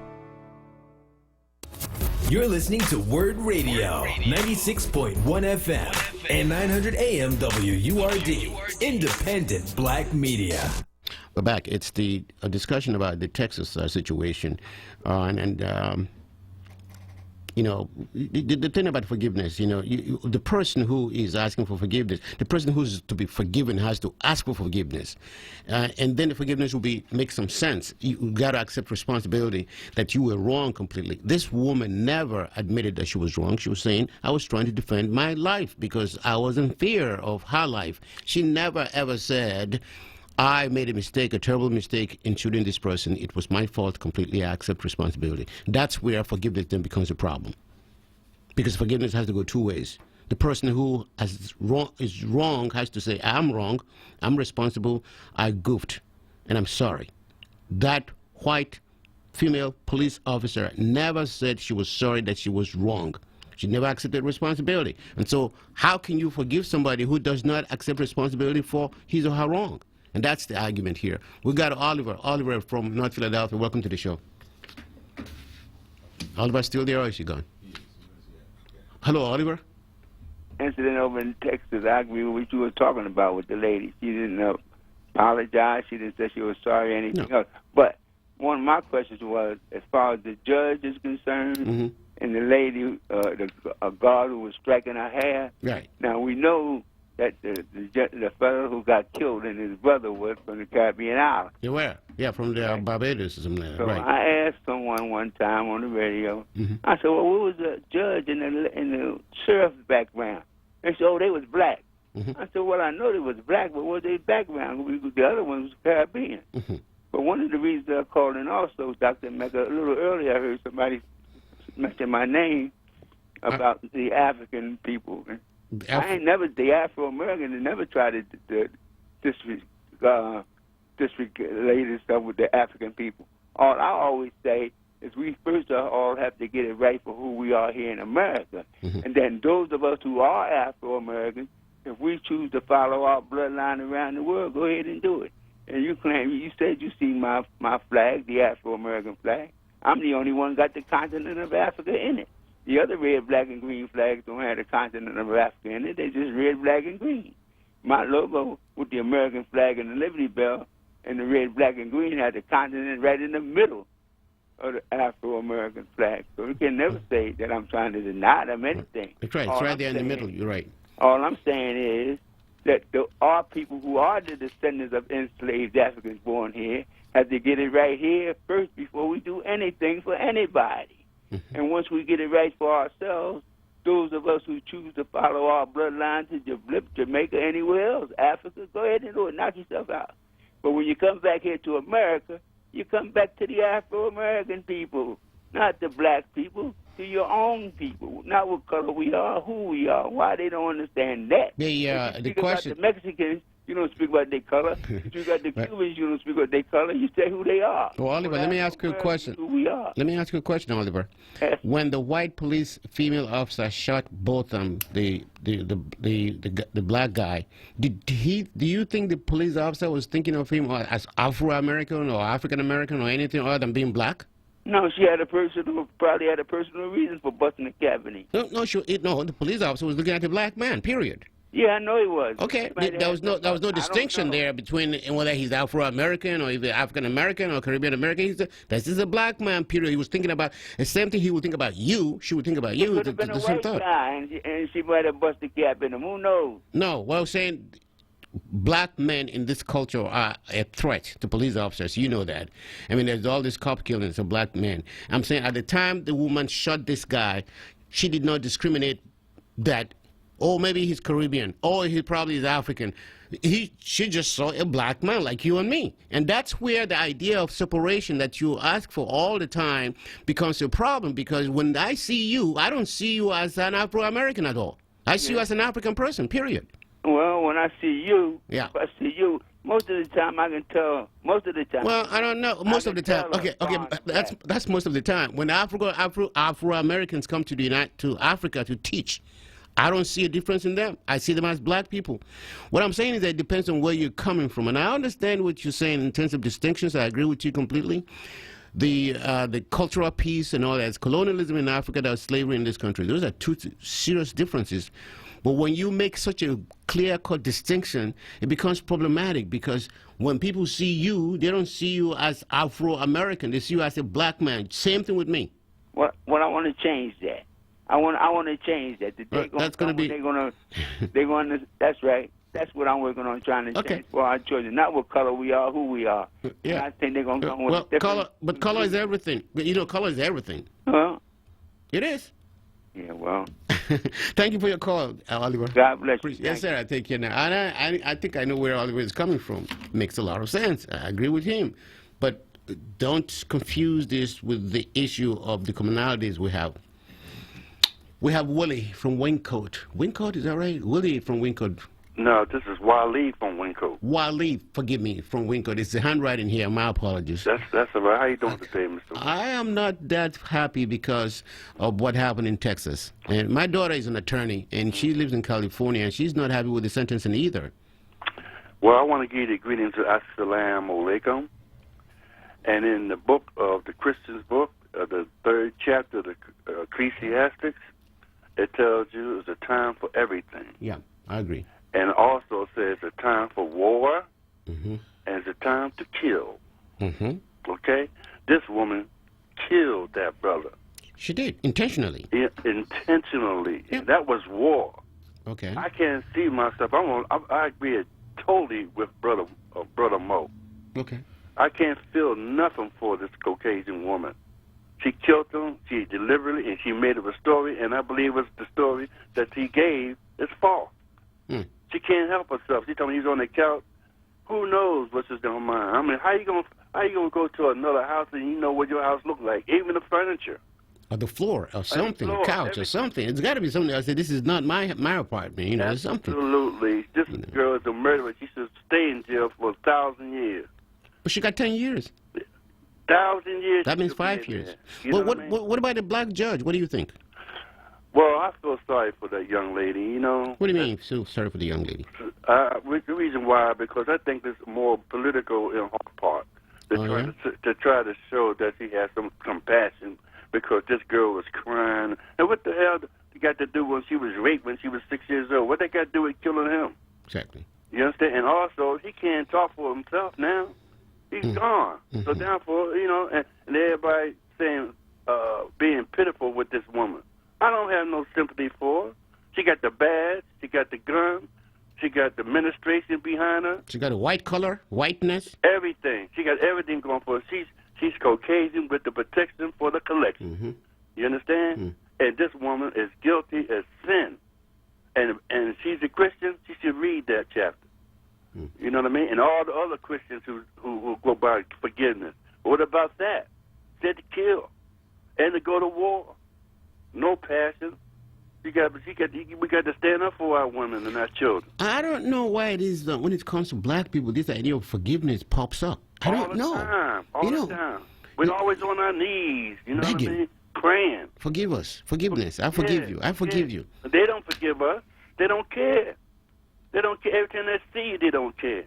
And we got to recognize that and grow up. When you see your enemy, you fight.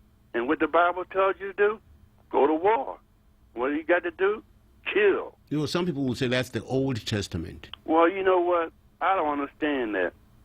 I mean, because I don't understand how they can separate two books at the same time. The New Testament and the Old Testament. And they're going to say that this man who fell off the horse, his name was Paul, got the light because he went down to Damascus and somebody taught him. Well, he woke him up. He woke him up. And then he's going to use Joshua, who's Jesus, as a goat. Hide behind that. You know, he's like a wolf in sheep clothing. And they know it. It's right there in black and white. Wally, and they look at it and they ignore it. Wally, thanks for the call. Yes, sir. Appreciate it. Assalamu alaikum. We're going to go to our short breaks. When we come back, we have to take a short break. I'm being instructed now. But when we come back, we'll have a conversation from somebody in Chicago, and then we'll go to Swissboro after that. Swissboro is in New Jersey, right? That's in New Jersey. Be right back. We filmed Pennsylvania adoptive families and asked them why more people need to become foster or adoptive parents. As a society, we have a responsibility to make sure every kid gets from being a kid to being a responsible adult. I would encourage anybody to do it. You get so much more out of it than you expect.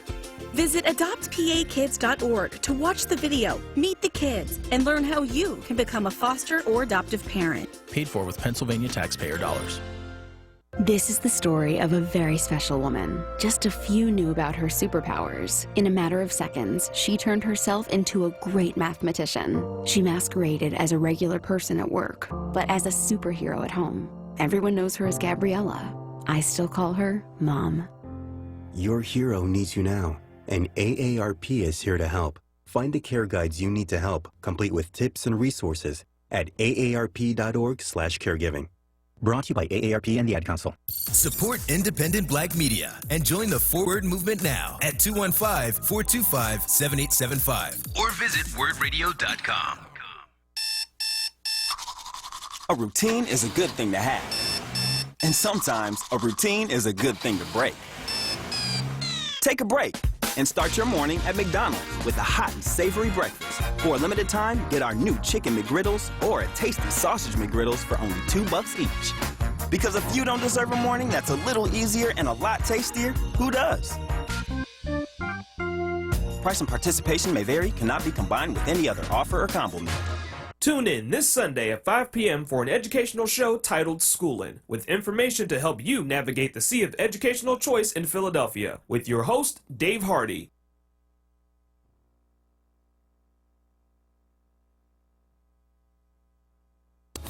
You're listening to Word Radio, 96.1 FM and 900 AM WURD, independent black media. Now back, it's the Dr. Emeka Show. If it's Saturdays, it's 2 o'clock. I'm here having a conversation with you about critical issues that impacts on vulnerable populations, particularly people of color all over the world, particularly African and African American people.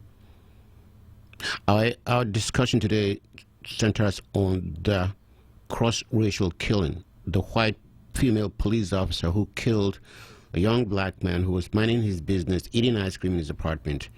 The fact that she did not apologize that she was wrong, and she thought she was doing the right thing. That is outrage. And the fact that she got only 5 years in prison, outrage. The fact that the brother hugged the killer, outrage. The fact that the judge also hugged the killer cop, outrage. Black judge, for that matter. We are going to have a conversation with, in Chicago. We're going to Chicago now to have a conversation with Brock's Brother X. I'm sorry, forgive me. Welcome to the show. Well, thank you, brother. I want you to know sometime when you be talking back with me, I can't really hear you, so I don't be trying to overtalk you. No problem, sir. I want you to know that. Yes, sir. Let me ask you this first. Yes, sir. Did God give us people, or did people give us God?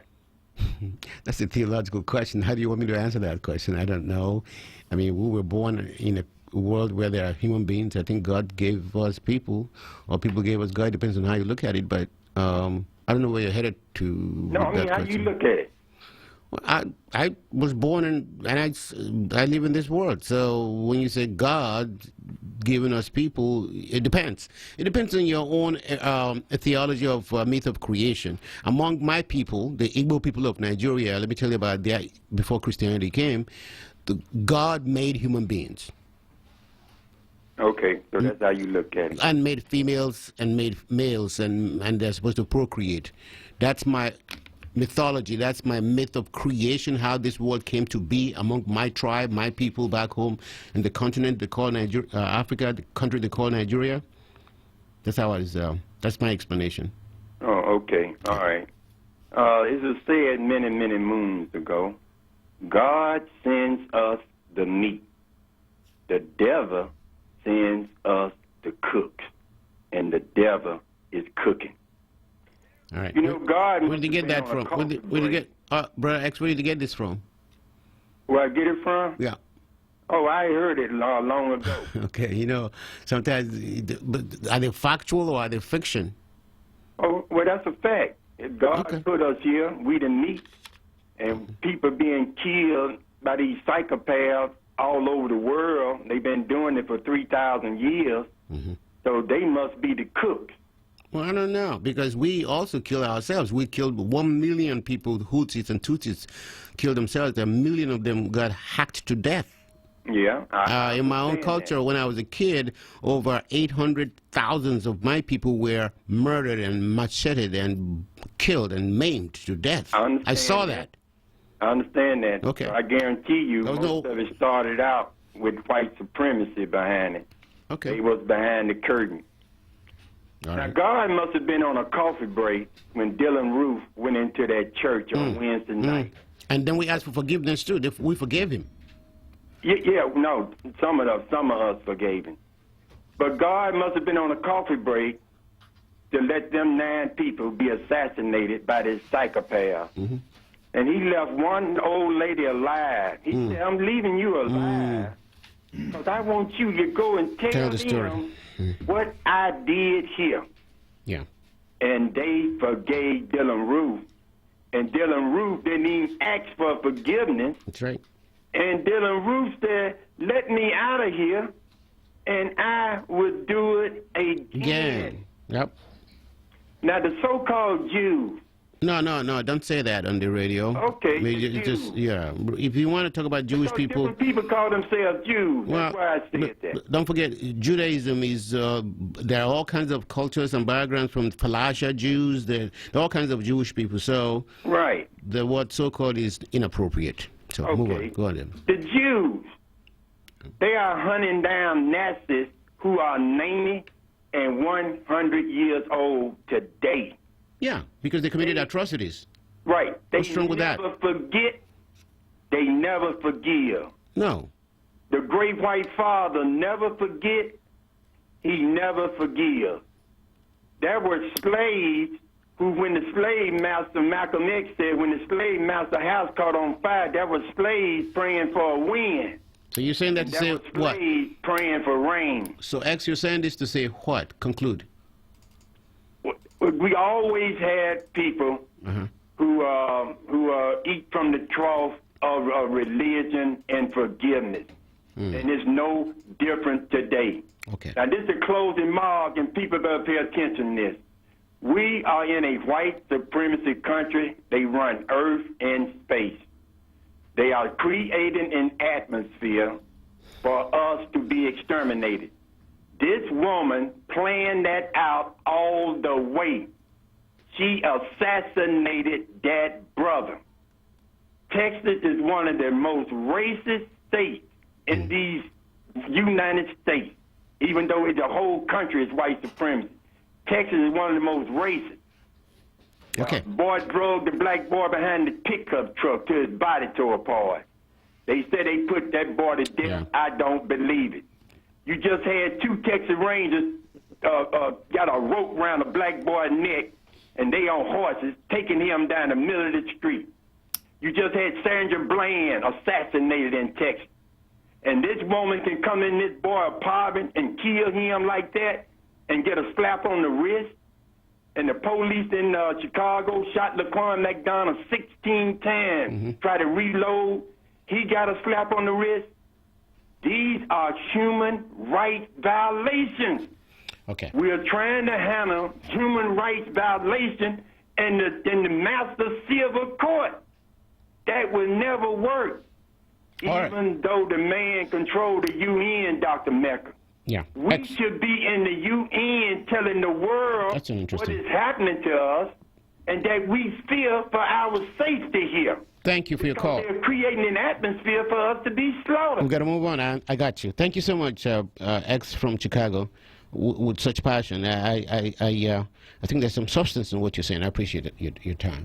We're going to go to Yusef from Swedesboro, New Jersey. Is that right? Yes. Yusef from Swedesboro, New Jersey. Welcome to the show. Hey, how's it going, Doctor? Okay. I haven't talked with you guys in a while. Sure. Yeah, my thoughts on this woman in Texas. Mm-hmm. I think we have to stop saying, okay, well, it was a police person, because she wasn't on duty. She wasn't responding to an official call. She had a gun. She had a gun with her. She did have a gun, but a lot of people in Texas have guns. So I think we need to stop pointing out that she's a cop, because in some people's ears, when they hear it, that goes to some sympathy for cops or for the role that they play in society. But in this case, and the way I see it, She's just, a civilian off the street. You're saying at the time this incident occurred, she was not acting in the capacity of a cop. She was acting as not a government agent, but she was acting as a civilian. Right. I see. Right. We got to stop making that distinction. It's like, a firefighter comes home and shoots you. I mean, it doesn't matter. He's a fireman. He's off duty. We got to cut that out. That, because to some people's ears, when they hear that goes with some sympathy. And I think that kind of played out with that sheriff's bailiff, I guess, in the court. Because, she's like, okay, well, this is another officer of the law. I'll stroke her head to comfort her. All right. We got to take those labels away in cases like this. Okay. Now, in the case with the brother that shot the woman, okay, he was acting as a cop, and he may have feared for his life, being on the job at that point. Because, there have been times when, unfortunately, police officers have been shot in their cars. True. But, the justice system didn't see it that way, unfortunately. But, in this case, I think we should, stricken that word from her. Oh, she's a policewoman. No, it's a Caucasian lady that, went into this brother's crib and shot him. Interesting. Thank you, Yusuf, for your call. Appreciate it. Keep up the good work at the end, Swedesboro. Kelly's next on the line here. Kelly, welcome to the show.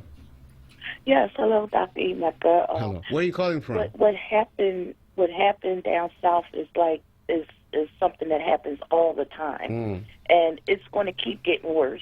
Whoa. What are you saying that it's going to keep getting worse? Because it is.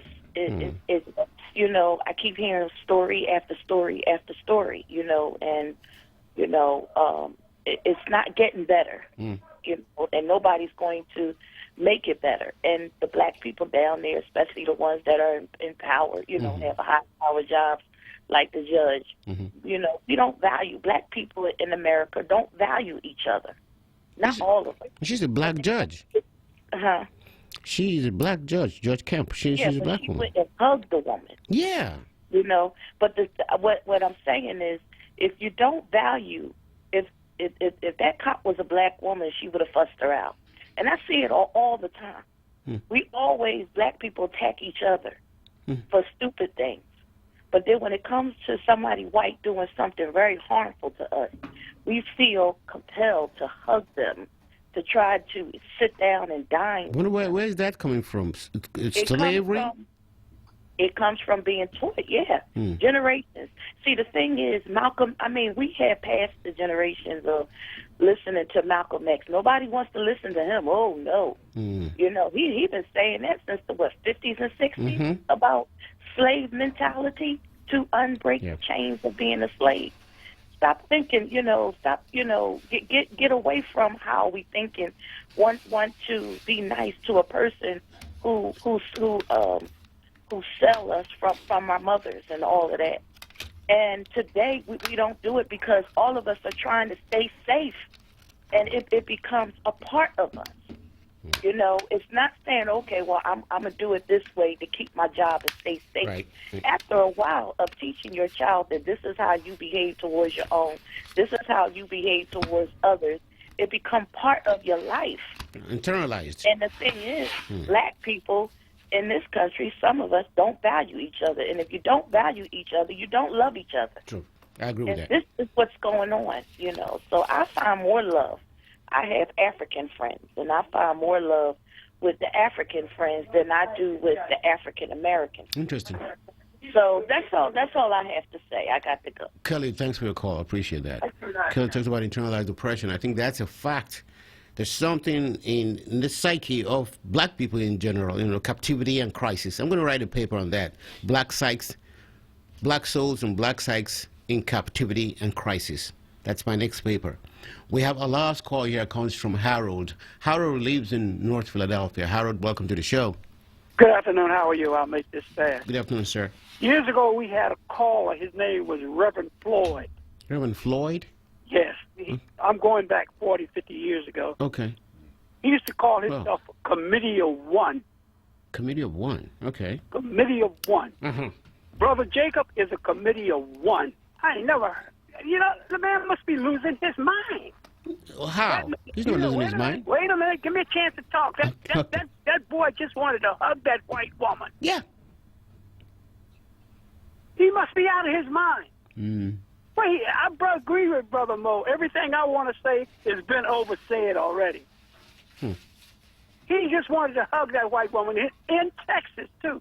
And Texas has a right to carry. Yep. I don't know how I felt about it. When I saw that hug in the court system, I mean, I was confused. I just didn't know how to deal with my emotions because it went back to slavery, colonialism, ideas of inferiority and badge of contempt that we carry along. There's a whole lot of emotions that went through me, and yet people see his side and say, well, he's asking for forgiveness, I don't know. You think somebody has killed my brother or my sister and I'm going to forgive him? I'm going to get down on my knees and say, oh, I forgive you. What would you do? What would I do? Yeah. A lot of things happen at midnight. Thanks for taking the call. Okay, I don't know where you're going with that. Obviously, there was frustration and confusion. And I think part of the problem had to do with the internalized depression that people have gone through for 250 years of enslavement and almost 200 years of colonialism. Some damage has been done to the psyche of people, of black people in general. And only us can liberate ourselves from it. That's my thought. Thank you so much for listening to the show today. I appreciate that. Those who did not call, I feel you, as I say, in my African spirituality. Those who called, I thank you so much again for being part of the conversation. We will be back next week again for another edition of the Dr. Emeka Show. In the meantime, if you see someone with that compassion, please give him or her one of yours because it's the right thing to do. I'll see you next week. I'm signing off. Dave, thanks for being the great engineer you always have been. And I want to thank Josh Duncan, who is the program director, and Mike Thomas and a couple of other people, particularly Sarah Lomax and others, Monica Lewis. They have been my colleagues here over the past several years and given the opportunity to be here on Saturdays to have a conversation with you guys. If you see someone with that compassion, give him or her one of yours because it's the right thing to do. Take care. Stick around for the next show. Don't go away. Bye now.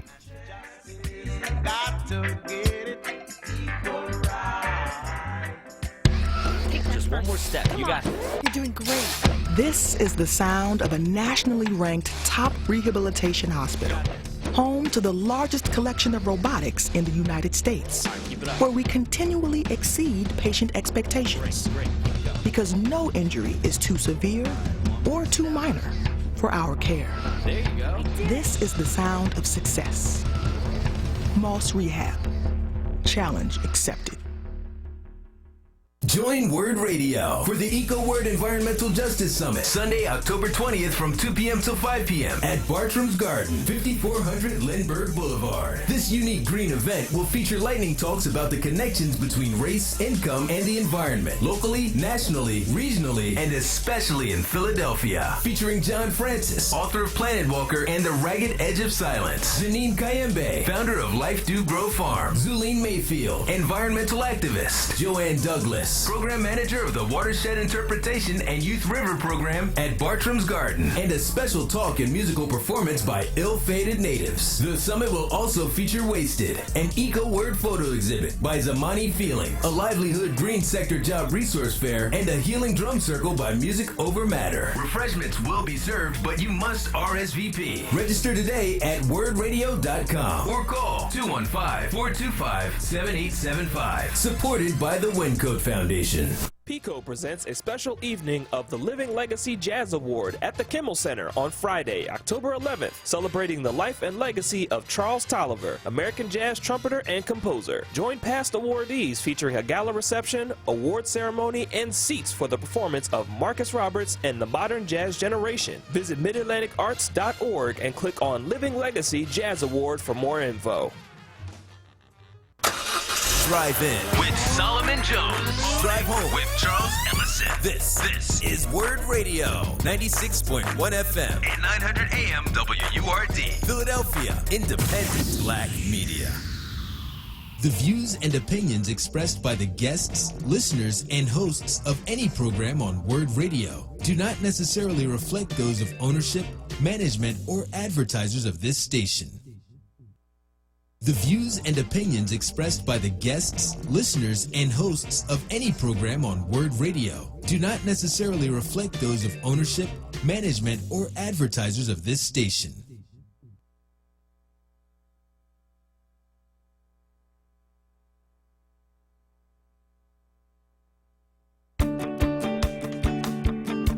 My mom is stronger than anyone I've ever known. Growing up when life got hard, her strength helped pull us through. Even after her heart failure diagnosis, she remained stronger than ever. My family's support keeps me strong.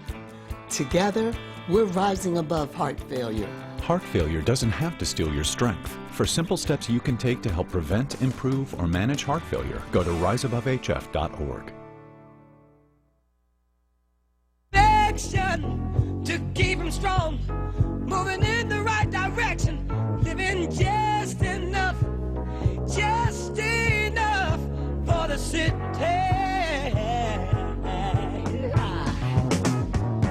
His father works some days for 14 hours, and you can bet he barely makes $1. His mother goes to scrub the floors for many, and you best believe she hardly gets a penny, living just enough for the city.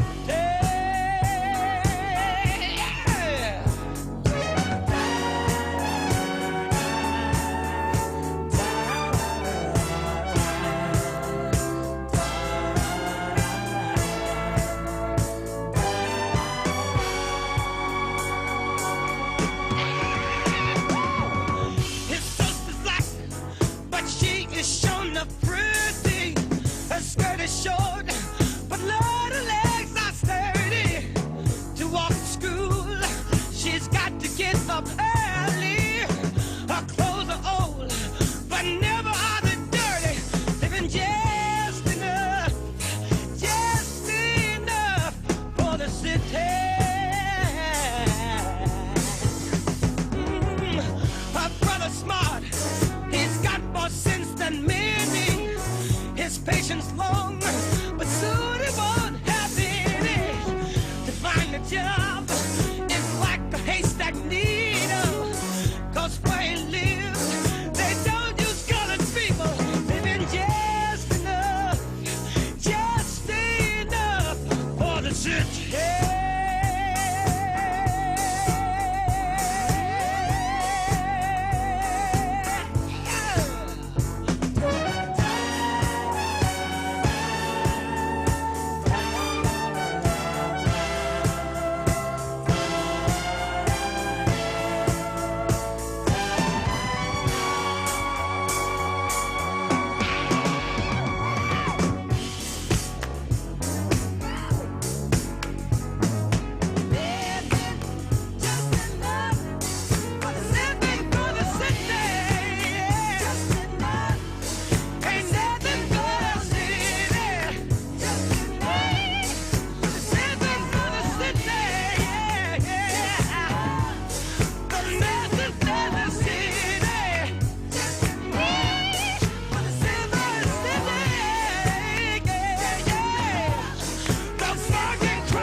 Well, thank you, and good afternoon on this wonderful, brisk Saturday in October, which a little couple days earlier felt like summer again, and now it feels like fall again. Anyway, this is your host, retired State Rep Harold James, coming your way each and every first Saturday at 3 o'clock on WURD 900 AM and 96.1 FM on your dial. Black Talk Media, this is the Justice Hour. And joining me, my co-host, is the soon-to-be honorable, but definitely distinguished, and that is this Democratic electee, sheriff nominee, Rochelle Bilal, how are you? And Brian Waters. Go ahead, Rochelle. Hey, how you doing? Hey, everybody. Hey, What, are they calling you Sheriff to be, or are they calling you Democratic nominee? Let's get it straight, for some crazy folks in that media will be saying I said something different. It's Democratic nominee. But and good afternoon to all the listeners of WRD. But in the meantime, Rochelle Bilal, I think, Harold, we can call her honorable, because I know it's amazing how when you win an election, you get sworn in, how all of a sudden that's added to your title. They're honorable. Right. But some people deserve to be called that already. So I just want to say that. Well, that's a definitely great way to start off. I said Democratic nominee. Y'all call it what y'all want. Just make sure the media get it right. Get it right, and that's a problem, because the media don't usually get things right. No. But anyway, but call in. You give us a call at 215-634-8065 as we talk about the issues that has been happening this week, and it is hot and heavy. First of all, I want to give thanks to Sarah Lomax and the Lomax family for allowing the Justice Hour to be here and coming your way each and every first Saturday. So tune in and stay as we go forward. It was hot and heavy this week. I guess the most recent thing has been what happened in the Amber case, where she was sentenced to 10 years, and then this forgiveness. Now, I don't. That couldn't have been me. But anyway, if the brother wanted to do that, he's young, upcoming, and he's into Christianity and all of that, and that's something he wanted to do. But I just was unbelievable about the judge doing that. What's your view?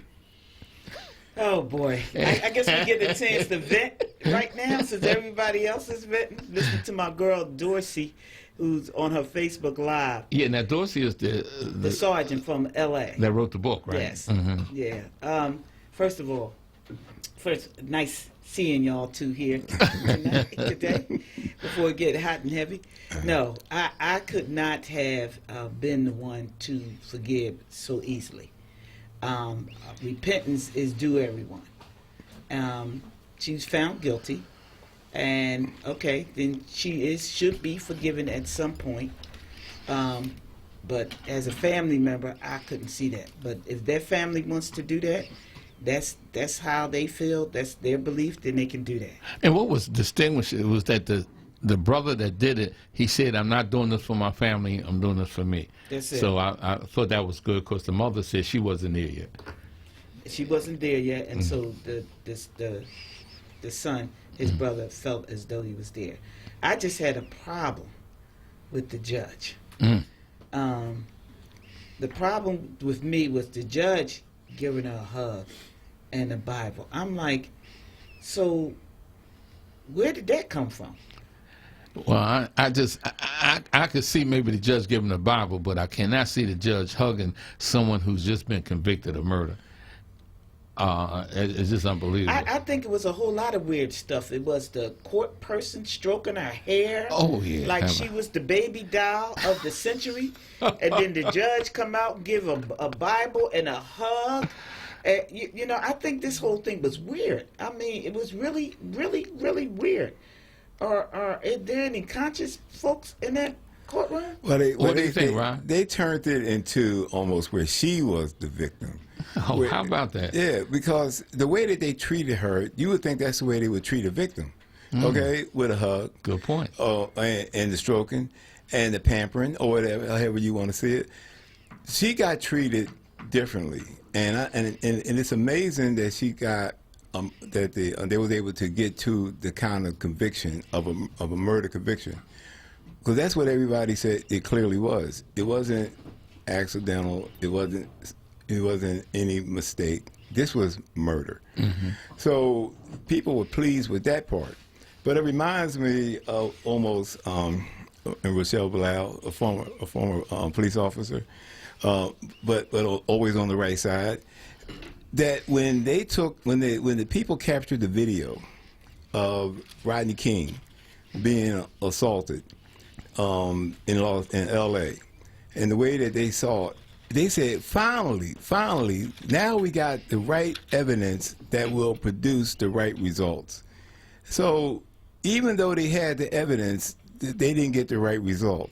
Mm-hmm. And here we have, again, where people was happy at one point of this process that, yes, a murder conviction came out of this.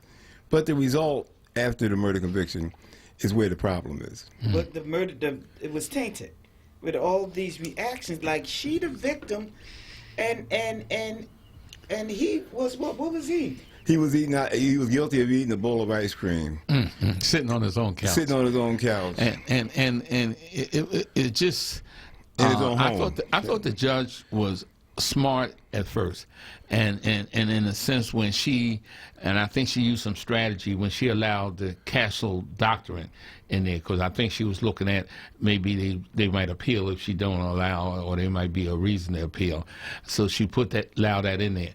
But I think that the one of the reasons that it was found guilty, that the jury found her guilty, was that they had 4 or 5 African American minorities in the jury pool, and that's why it's important for us to encourage people to serve on these juries.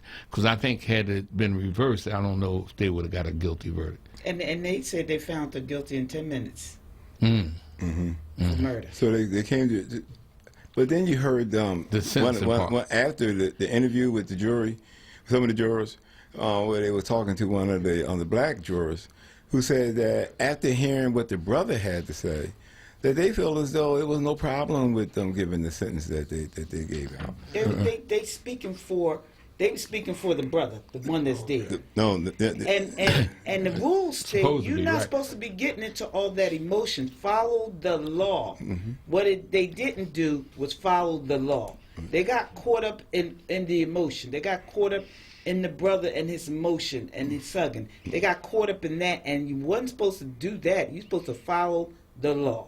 That's why a lot of times you'll see juries will send out questions during their deliberations, because they want to make sure that they're following the law, and they want to get more information about the facts and what does the law say as they are deliberating. And to Rochelle's point, that's what she's saying that they should have done. Mm-hmm. And that should have been to follow the law for an innocent man being in his house or in his home and to be killed. Now, if he did stand up like she said he did, because the Castle doctrine would apply to him. How about that? Yeah, he had a right to defend his property. So if he was standing up, when somebody comes inside the house, sure, so that should not have been a threat to her. He felt as though he was being threatened. Well, that's why I guess the jury threw that out or didn't use that. But because it was raised, they are saying that she had to give the instructions on the Castle doctrine. That would have been a really real problem if that would have came out talking about. Or if she was allowed to use that, she's not guilty because of the that. Castle. We'd have all turned this world upside down. It'd have been over. It'd have been over. It would have been over. It would have been over. We'd all been locked up. Tell me, Rochelle. I know that you're retired, but you do get feedback from active police officers. Have you heard anything how maybe some of the white police officers might be responding to this? No, nobody called me and told me nothing. They're not going to call. Well, you hear cops talking about that. She should have got more. Mm-hmm. You're hearing family members and people who are not police saying she should have got more. You may hear, I haven't heard a cop say she should have got less. Mm-hmm. I haven't heard anyone say that she shouldn't have been charged at all. But then I'm probably not on those websites to get that kind of crap. Because that's what that would be, actually, crap, for you to say that. Mm-hmm. Well, some people would say on those websites that she should have got away with it. She shouldn't have been convicted at all. Because so many people believe that this is no different than some of the other cases where police officers in the act of their commissions have killed people. And you know, it was too much evidence about they saying that it was a mistake. It was just too much. You're on the wrong floor, but you spent 14... I worked as a cop. I worked for more than 14, 15 hours, but I was never deluged to the fact that I couldn't find my way to my house or my apartment. And then if I'm outside of an apartment that don't look like mine, That means I got it's a red mat outside, and I don't have a red don't have a mat. floor mat outside my apartment. That would set a signal. I could. I'm sexing. I'm not that tired to be sexing on the phone. So all that I work 14 hours. There are plenty of police that work more hours than that. But if you so deluded, you shouldn't have been in that car driving. If you so exhausted, you know, I work 14 hours, but you get in a car and drive, and now you so disoriented that you couldn't find your way to your own apartment, and you get to the door and it don't look nothing like your apartment. There's a bright red mat outside, which you know you don't have, but you so disoriented you didn't see that mat outside your door. Come on. And you go in instantly, you can basically tell that's not yours. He lives a different lifestyle than you. His taste and your taste are different. And so you walk inside your apartment, you don't recognize that it's not yours because you worked 14 hours, you so tired, but you drove and you sexing. That's a bunch of crap. That's why in 5 minutes they found her guilty, because that right there was a lie. Right, and then one of the things about her being on the stand, and I think the prosecutor said, "Did you intend to kill him?" And she said, "Yeah, I intended to kill him." And I think one of the jurors pointed that out. And but anyway, it's just a sad occasion. So how do you see this impacting other juries? I mean, because I keep hearing people try to get out of serving on juries. What's your response? Because they get out of serving on juries because they don't understand the importance of being on a jury. My daughter got her jury summons. I said, about time for you to go and serve, for her to go. I go. They don't never pick me. Yeah, I do also. And, you know, they waste my whole day down there and don't pick me. I'm like, stop wasting my day. I'll tell you, I am a retired police officer. You know you're not going to pick me, but you're going to hold me down there for all day. You know you're not going to put me, but I'm coming. Let me serve. Let me sit on the jury. I don't have a problem with doing that. Yeah, I can be fair and impartial.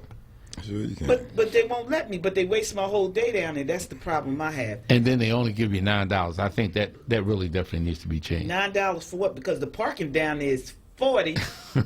So $9 for $40, $31 you got to pay for parking. That's ridiculous. And then you got to buy lunch. I don't have a problem with eating lunch down there. I think the Reading Terminal is very special. I can go there, eat whatever I want, wherever I want in the place. That I don't have a problem with. But people need to go because your common sense come into play when you are judging people.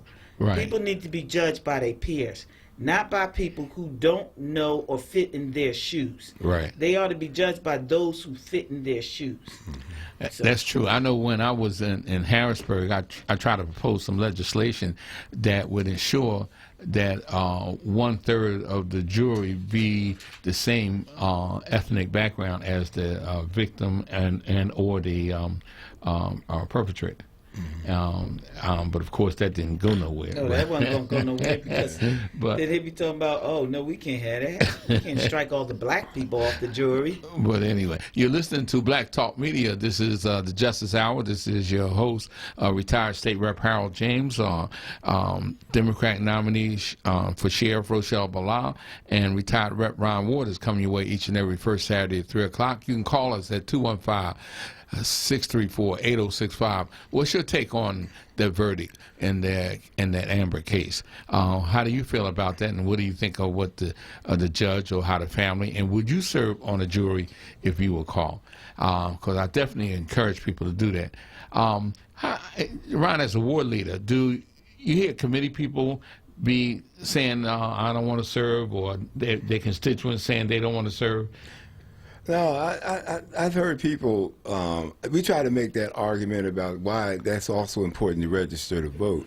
Because registering to vote. In fact, this Monday is the last day to register to vote. Right. So if you want to vote in this election and vote for Rochelle for sheriff, you got to be registered by Monday. Yes, by Monday, and you have to be registered before midnight Monday. Right. And if you do it by way of mail, it has to be postmarked before by October the 7th. But it's so easy to register now. You can register online. You can register online. I was registering people online. I'm like, you not registered? You can't sign my petition unless you registered.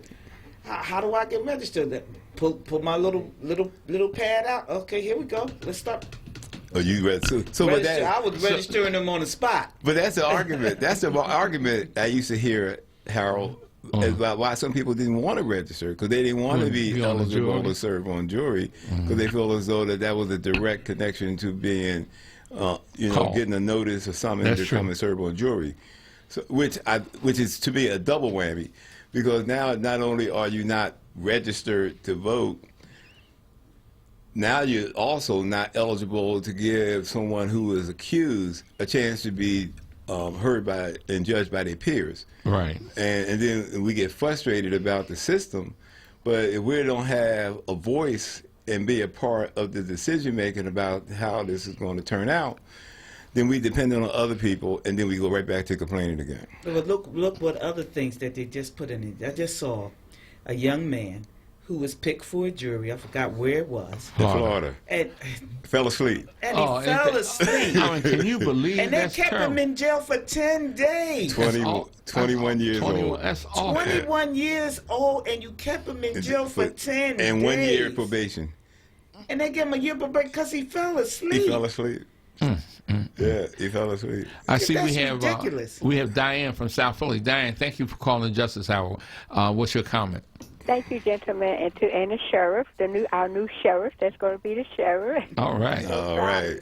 But I agree with everything you said. I think that the person that should have been hugged was the mother of the, Yeah, that's who that young judge. man. That's who they should. I've never seen nothing like this before, and I've been in this earth over 50 years, and I never seen nothing like this before. This is outrageous. But Let's let you know the struggle continue. And I'm blind. I'm totally blind. And guess what? My paratransit put me at the wrong house one time, but I knew that wasn't my house. But I knew how everything started. I said, wait a minute. The sidewalk wasn't right. And I said, wait a minute, something is wrong. So I was at the wrong house, and I'm a blind woman. So what's her problem? That says a lot. That says a lot right even there. a blind one. Thank you for calling. Yeah, that is an excellent example. Yeah, excellent. It really is. She couldn't even see. Right. This person talking about she was just tired. Yeah. Didn't know what floor she got off of. Didn't know what house she was, apartments going in. And you know what? And one other thing, because sometimes there's all. Diane, you have any other comment? Oh, okay. All right. There's other senses.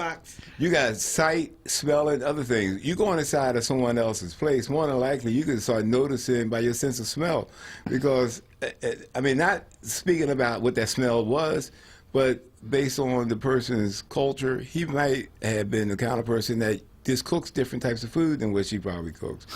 Okay, we also have on the line Red Fox from West Philly. Red Fox, how are you? Thank you for calling the Justice Hour. Okay. Hi, folks. How y'all doing? Okay. You know me and I know you, but, we'll meet sometime later. What I'm looking at, did they do a psychological evaluation of the woman, the cop, before they went into the trial? No, I doubt it. They usually do that before the sentencing. I know. Did they do it any kind of way? Did they do it? Not that I know of. I didn't hear it. It was, like I said, they didn't even test that. That would have put some light on the situation. Well, first of all, you wouldn't, even if they did do a psychiatric evaluation, wouldn't have been allowed into the trial. I understand that. I'm just asking that question. Oh, okay. Because that would give us some type of understanding of where mindset at. Was it fatigue that got her, or was it something psychological that was happening to her, or still happening to her? I'm not looking for her mindset as to how she was feeling psychologically. I know what she did. She walked into the wrong place and killed somebody. Am I trying to weep like she's a victim? No, that's not happening. Okay. No, I'm not even looking at it like that. I'm just saying, was that one of the things that had, Right, you're just raising the issue. That's all I'm saying. Because I look at things psychological too. When things happen to us. We're traumatized in America. That's why we're so quick to fight each other or disagree with each other, or band up with each other. You know, I'm just saying. I've been traumatized with this whole thing. I hate to speak about it. I've called the radio station 3 times since then because I know that it's a strange happening. You know, again, when we look at it on voters registration, right? I guard this statue down there in Philadelphia, right? And he was killed on trying to register people to vote at that day. Well, actually, voting was then on October the 10th, the day that we register now. You know what I'm saying? We got registered by October to be in the November election. Right. All that was hidden. That was hidden because it's a mark on the United States for killing that man. Right. So it's the same thing again. They got out of the street, killed this man, right? With justice taking their own stand, they run around killing blacks, onslaught for centuries. All right, Red Fox. Well, psychological is happening to everybody. Okay, well, thank you for calling Justice Hour, Red Fox. Okay. All right, I see we have Charlene. Charlene, what part of the city are you from? Okay, I'm from Lansdale. Lansdale, okay. How you doing? Thanks for calling the Justice Hour. Okay, I just wanted to tell how important it is that, well, I live in Philadelphia, but I take care of my grandchild, and how important it is that we serve as jurors. I believe if it wasn't those African Americans on that jury, that woman would have gotten off. And the black African Americans who are there had to see what happened. I served on the jury. I've served so many juries that hasn't been funny. And I tell you, when we go down to Philadelphia and you go to the jury, you go in the room, there's nothing but Caucasians there. And all the people that are being charged are African Americans. Right. How is this happening? Unless we go down, unless we get on these jurors, guess what? Our men and our women are going to still, they're going to do everything they can to them. People get nervous when we have a voice. When we start getting on the jury, these things will stop. And that's all I want to do. I just want all the listeners that are listening today to go and serve on the jury. It distresses me when people say, look, I don't want to go on the jury. How dare you not want to go on the jury, and yet still you are out here complaining because of what's happening? No. I want us to serve on the jury. And plus vote. Voting is very important. But, once you vote, after you vote, then what happens is they get you and they tell you you have to serve jury duty. I would never give it up. Never give up. Right. And that's all I have to say. Well, I hope you continue to encourage people to serve on the jury, because that's very important. And the other thing, in terms of serving on juries, you can tell while you're there serving on jury, I don't want to do a criminal case. You can do a civil case and serve on in a civil act, where people are suing medical doctors, et cetera, et cetera. So there's different areas you can serve on. If you don't want to be on a criminal case. All right, Frank from West Philly, thank you for calling the Justice Hour. How are you? How? Hey, Frank, how you doing? Good. Right, I was in Mr. Al. How you doing? All right. Good, we got Rochelle Frank. here too, Frank. He said Miss Bilal. Yeah. He didn't say Sheriff Bilal. He's holding off to. He's holding off to November 5th to start calling her sheriff. Even if it's sheriff-elect. You got these young ladies and register wills and the sheriff's department making these great inroads. All right. And man, look, it's fantastic, especially with young women. Right. Because that's long overdue. And two things. One, I've always been pushing. Even though Senator Williams ran for mayor, I've always said and thought that if we had a young African American female running for mayor, I could have beat Kenny.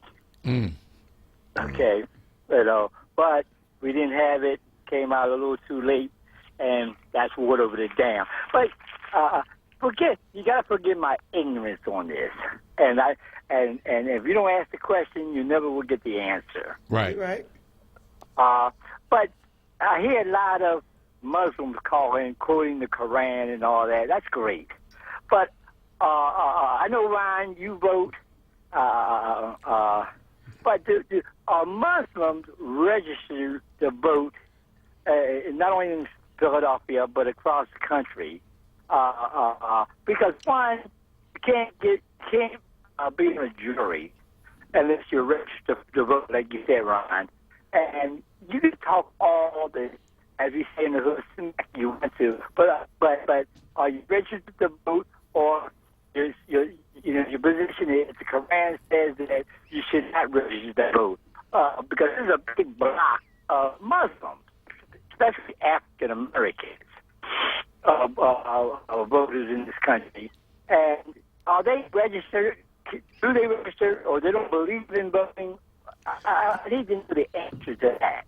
All right, so Do you just ask? yeah. You just say. Yeah, no, I know, no. So Frank, and I know what Frank this is. I know. Yeah, this is Attorney Frank. Right. So Frank, let me answer that too. I'm sure Rochelle will chime in on this. She's Muslim too.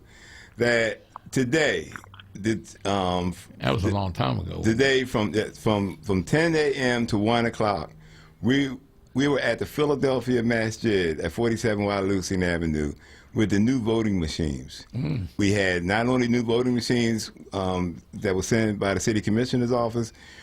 We was there Wednesday from 5 to 8 o'clock at the Philadelphia Masjid with the new voting machines and voting registration forms.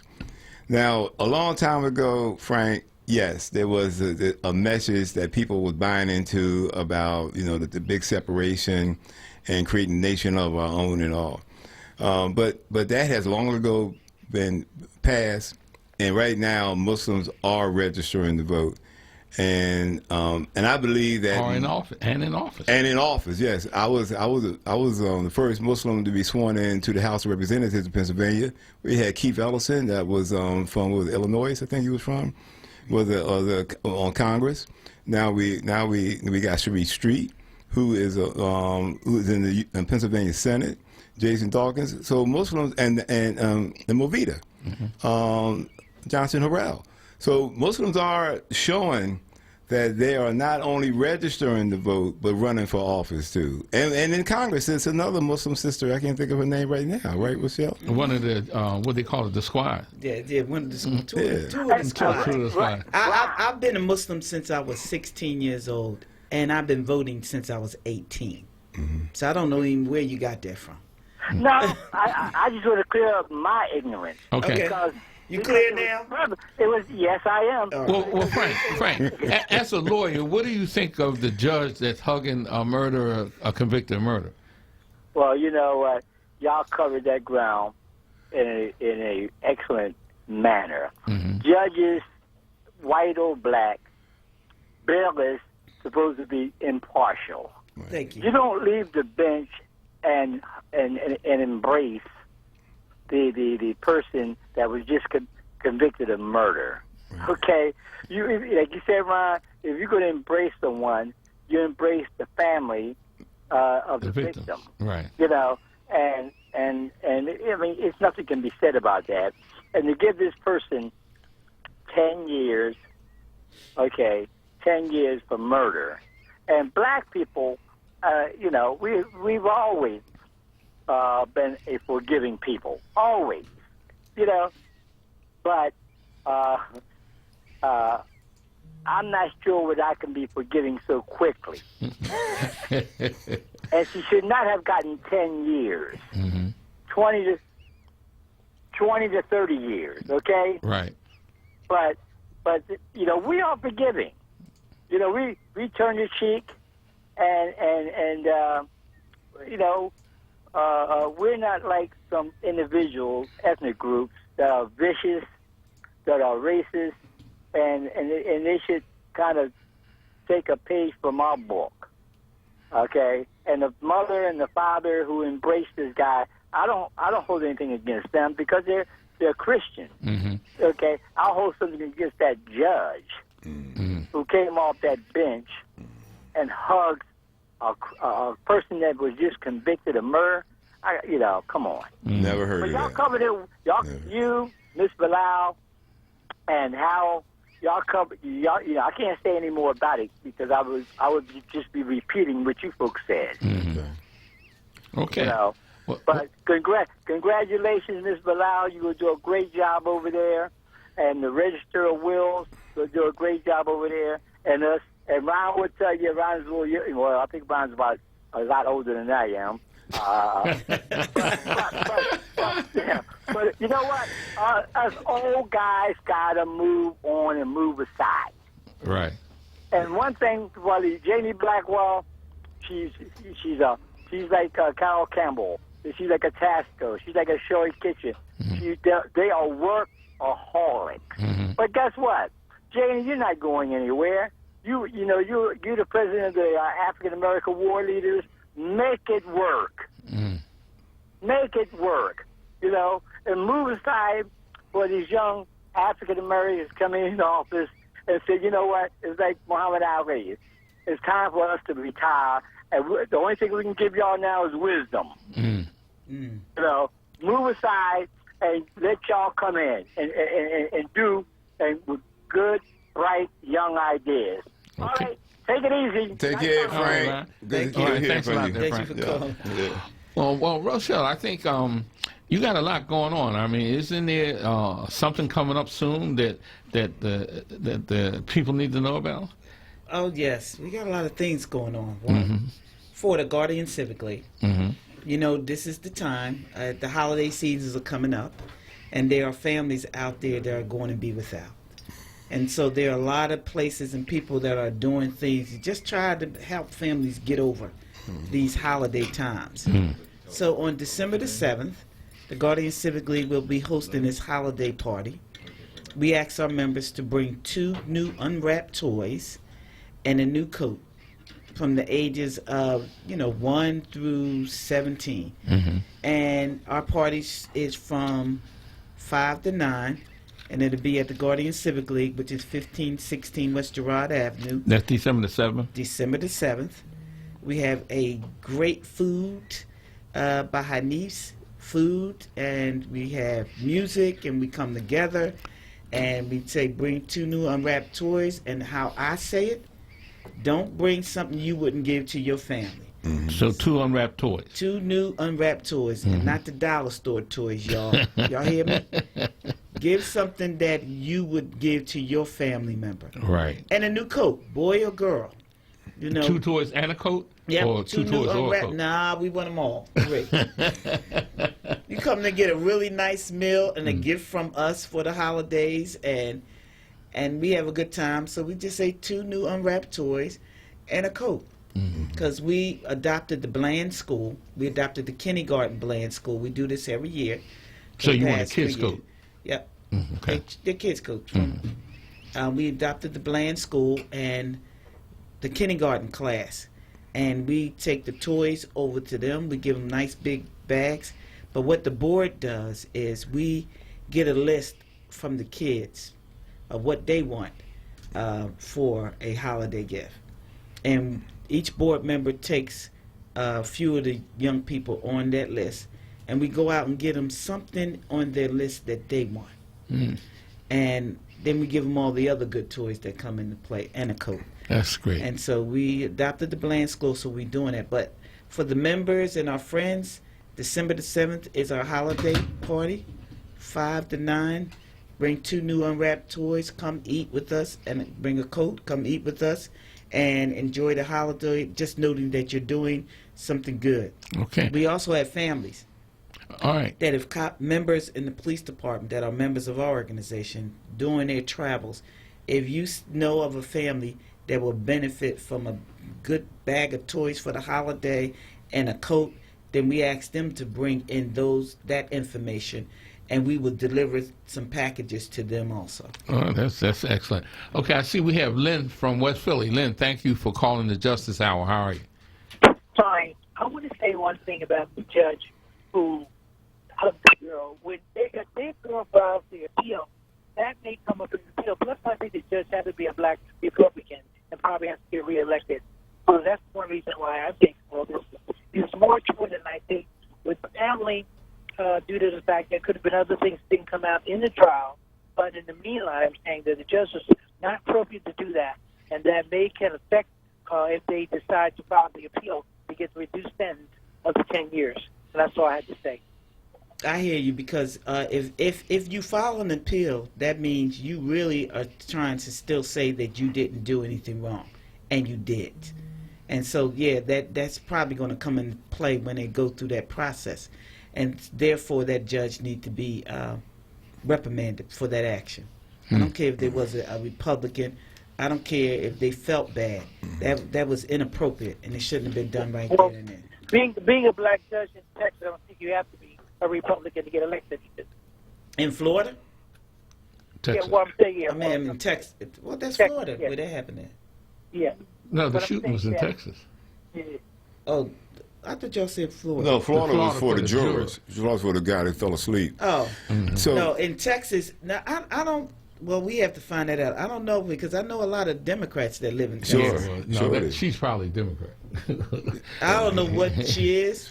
I just think that was appropriate, and I'm with you on that one. That was just highly unusual and inappropriate to do. Right. if she files an appeal, that's saying she has not accepted any responsibility, and she's still looking for a better outcome than the one that she has gotten. Yeah, well, usually on appeals, they try to say that something happened in the trial that was wrong. Right. And that's the only thing they can deal with in the appeals. But anyway, thanks for calling, Lynn. Thank you. Okay. So, Rochelle, what else is coming on going with the Guardian Civil League or the NAACP? Oh, yes. NAACP, you know I still wear that hat until January. Okay. I'm still the secretary until January. Then I'll be an executive committee member. Mm-hmm. Our gala is the 11th. That's the NAACP? NAACP gala is the 11th of October. Oh. That's this Friday coming up. Okay. This Friday is the NAACP gala. It's at the Jewish Museum right there at 5th and Market. That's where it was last year, Yep, right? 5th and Market. UGO is our entertainment, and we have some guest speakers, and 3 people are getting awards at this gala. Marion Taskell is receiving an award. Sherelle Parker is receiving an award. And our own Sean Parker, who is head of our AXO program, is receiving an award. And so those are the people that get an award from the NAACP. Who's last year they had Donna Brazil. Yeah, Donna Brazil. She was awesome. Yes, who they got this year? I forgot the lady's name. Okay. It's a national person? Yeah. Mm-hmm. All right. Oh, so that's this Friday. Okay. Yep. This Friday, the NAACP Gala at the Jewish Museum. And that time is? From 7? 6 to 10, I believe it is. All right. But don't get me wrong, call our office and that'll get it. Now, here, if you want to go, we are not taking your checks at the door. Mm. Let me repeat that again. We are not taking your checks at the door. If you cash want, only, huh? That's right. cash at the door. Or credit cards? You get to the office, and you get to the office and you pay. So we can go to the office Yep. and get your tickets or pay for your tickets? Yep. Okay, and the office located at 4458 Germantown Avenue. Germantown Avenue, right there at Germantown and Windsor. And that's is that right near Senator Street's office or Yep, right around Sidney the Bass? corner. Mm-hmm. Right around the corner and across the street from Cindy Bass' office. Oh, okay. And I think Street's office is right there on the corner. Yep. Well, ours is right around the corner from Street. It's like his is on Germantown. Our entrance is on Windham Avenue. Okay, great. So if you want to get your ticket, you need to get to that office. We are open from 11 to 3. And so that's where you would need to get your tickets from. Okay. Or call to the office. Okay, and they can call what number there? The NAACP? You got it. You All on right. the board, Harold? Yeah, that number it's a 415 number, right? Yep, it's a 215-415-1110. Okay. All right. For the NAACP for you to get your tickets. So we got the gala. That's this Friday coming up. And, something else is going on in Philadelphia. From October the 22nd through the 24th, the Guardian Civic League, which is the local chapter of the National Association of Black Law Enforcement Officers Organization, conference is here in Philadelphia. It'll be from October the 22nd through the 24th. Our banquet is on October the 23rd. And we will be giving out awards because a couple of our local children here that's in college will be getting a scholarship award that evening. And we'll be giving out awards to different people that are with. Mark Tyler from Power will be getting an award that night. There's several other people that will be getting awards in this city. So if you want tickets to that event, you need to call the Guardian Civic League at 215-763-0490. Excuse me, 215-763-0490. And we're open from 10 a.m. to 4 p.m. Monday through Thursday, 10 to 3 on Friday. Now that's black cops coming in from all over the country? That's right. It's our national conference here in Philadelphia. It's going to be held up at the Embassy Suites out by the airport, which is 9000 Bartram Avenue. If you want further information, just give us a call. Now, is the community invited, or how's the community, or is going to be any participation from the community? We'll be doing an outreach program out at Bible Way Church, Pastor Damon Jones Church on 52nd Street. Not the one that caught on fire.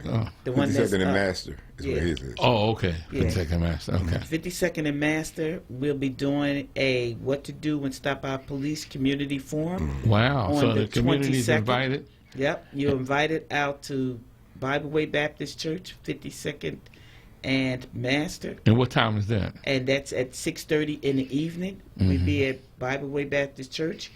Come on out. You'll meet police from all over the country. We'll be doing what to do when stop our police, how to keep yourself safe. And most cops think that's bad, but nope, it's good because basically it's telling citizens what the cops can and cannot do. And so that's our community outreach. That'll be October the 22nd, Bible Way Baptist Church. We'll be out there from 6:30. And we'll be doing what to do to stop our police. And you come out and talk to us. So the community is definitely invited. You want to know what to do when stop by the police, hear directly from police officers, African-American police officers from all over the country, giving you their perspective and telling you how you can help and what you can do to help yourself. Okay, we got Mark. Mark from all the way from Sicklerville. Thank you for calling the Justice Hour. How are you? How are you today? Good. Can you hear me? Yeah, I can hear you. How you doing? Hi, Mark. You know what? By that judge doing that, not only were we shocked, but don't you think that white people said, wow. And now they may even feel as though, why take a jury trial? Use our pawns that we have in there. So when we put a black judge up there, let them go head on. I mean, I'm just thinking outside the box. They were even shocked to see the compassion that the judge and the young man and the delegate had. You said we were shocked. They were shocked. They said, "Look how they act." It's like they were looking at some type of TV. Said, "Look how they act," you know. And I wanted to say something about the school, Ben Franklin School. I watched the Dr. Watts, whatever his name is. You know, I don't know what's going on with him, but there's a lot of schools in Philadelphia that has excessive problems. But he seems to be so concerned in the areas that are being identified with, you know, white people. And I wouldn't be surprised if they don't let the children back in that school and they take that land and get them kids out of there. You know, there's so much going on. Why? So, he's been saying things about changing things down in Point Breeze and the rebuilding of schools. Like, what areas are you talking about? I think we need to keep an eye on that. I'd be surprised if they let the kids back in that school. This is another power grab. And when we were speaking about these pawns that are put in position, I'm not saying that man is, but I'm very suspicious of that. Thank you for taking on. All right. Well, then, thanks for your information and thanks for your perspective. And thank you for that note, because maybe people have not been paying attention, but we will now. Thank you so much. Thank you. Okay. All right, Ryan, you got anything going on out there in your ward, the 3rd ward that covers Southwest Philly there, right? We go from Market to Springfield Avenue, and from 58th Street up to Cobb Street Parkway. My main focus right now in the community. And that's the 3rd ward? It's the 3rd ward. That's right. That's right.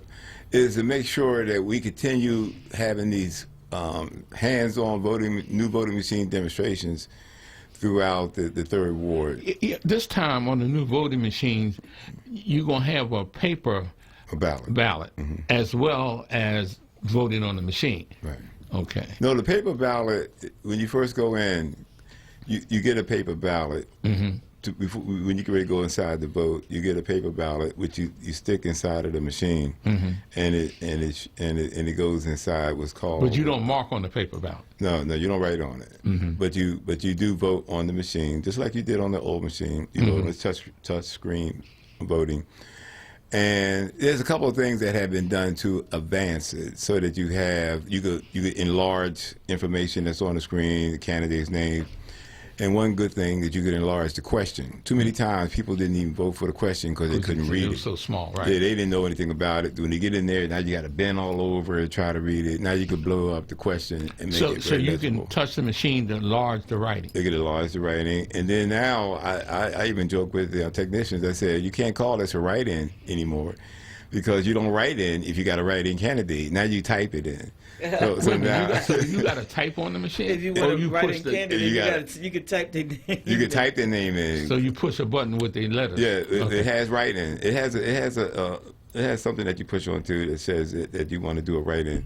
Now a keyboard shows up. And you type the name. The keyboard. Okay. You type the name of the candidate. So we continue to do that. So many people are saying they didn't know about any new voting machines. I even went out and talked to some people. They start cursing. Because they like, what's going on? You know, there's so much uncertainty about what's going on in the world right now, from the White House on down to definitely from the White House. Yeah, so people just want to know what they look at some stuff like this as with some suspicion. People calling it the outhouse now. Yeah, with suspicion. So we're just making sure that we do everything that we can so that we don't want on election day people to say, I didn't know anything about a new voting machine, what's going on, and I think. As a ward leader and as committee people, we should do everything we can to make sure our constituents are aware. And I guess you're concerned too, Rochelle, as the Democratic nominee for sheriff. Definitely. Have people going around talking to people? They've been asking you about voting machines, or you've been telling them? Yeah, well, I've been taking all the information that is put out there as to where these new voting machines are going to be. So people can try and look at them and learn about them. So wherever it was, if I got the information, I've been putting it out to people to go and check. I need to go and check the voting machine out myself. Right. Because I haven't. Well, I'm going to take my daughter. Come up on 60th Street on October the 9th. October the 9th, me and my daughter. 431 South 60th Street. October the 9th from 5 to 8. And October the 12th is in the morning from 10 a.m. to 1 o'clock. In the afternoon, 431 South 60th Street. It's called the Event Center. We will be there, and we will have the machines there. So anybody can come and get a chance to try. experience it. And we encourage people to try. Because I know Kenyatta Johnson had it last month down in the 36th Ward, and we're going to have it again. I'm not sure of the date, and I'll make sure I let you know. Okay. But I did try it out, but I didn't try to hand the write-in part. I want to try that so I can tell people. Sure, go back. But it is great because once you put the paper ballot in, the reason for the paper ballot is the fact that it verifies what you already done. You don't have to mark on it at all. No, so once you put it in, it stays in. And you can look at it. See, now after you finish your voting, picking your choices, now you get a chance to look at your ballot, and you can see, because, Harold, I know you where it is, there's been times that people voted for one candidate and their vote got switched to another candidate by somebody messing with the machine. This way you get to see it. Right. Before you cast your final vote, everything is correct on there. Okay. All right, that's good. Okay, I see we have Wanda Davis on the line. I got Rochelle Bilal. Yes, she's on there. Wanda Davis. Let's hope Russia don't hack us. No Wi-Fi with this. What's the new That's country a good point. We got a new country now. They ask Ukraine. Ukraine. Yeah, All right, Wanda, go ahead, Wanda. How you doing? Thanks for calling the Justice Hour. We got 2 minutes. Hello. I want to say hello to all of you. And also want to say I tried that machine during the 61st ward, and I know there were some concerns. It was easy for some, but and if somebody can't write something or they can't spell, then they have issues with that. But that's neither here nor there. It's to be seen down the line.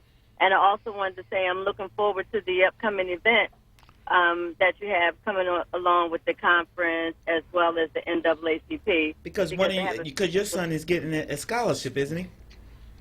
He is. He's actually flying in from Morehouse. Right, I heard he's a Morehouse guy, huh? And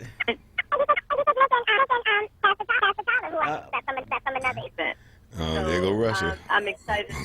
I have two. Oh, I don't know what. No, hey, Wanda, repeat that because it was distorted. It got distorted. Somebody hacked. Oh, that's why you said they go Russia. Yeah. I said, and also my pastor, Mark Tyler, I just left an event with him. So I have at least and 4. And I heard you mention Councilwoman Sherelle Parker and Councilwoman Marion Tasco. So they're getting awards at the NAACP conference.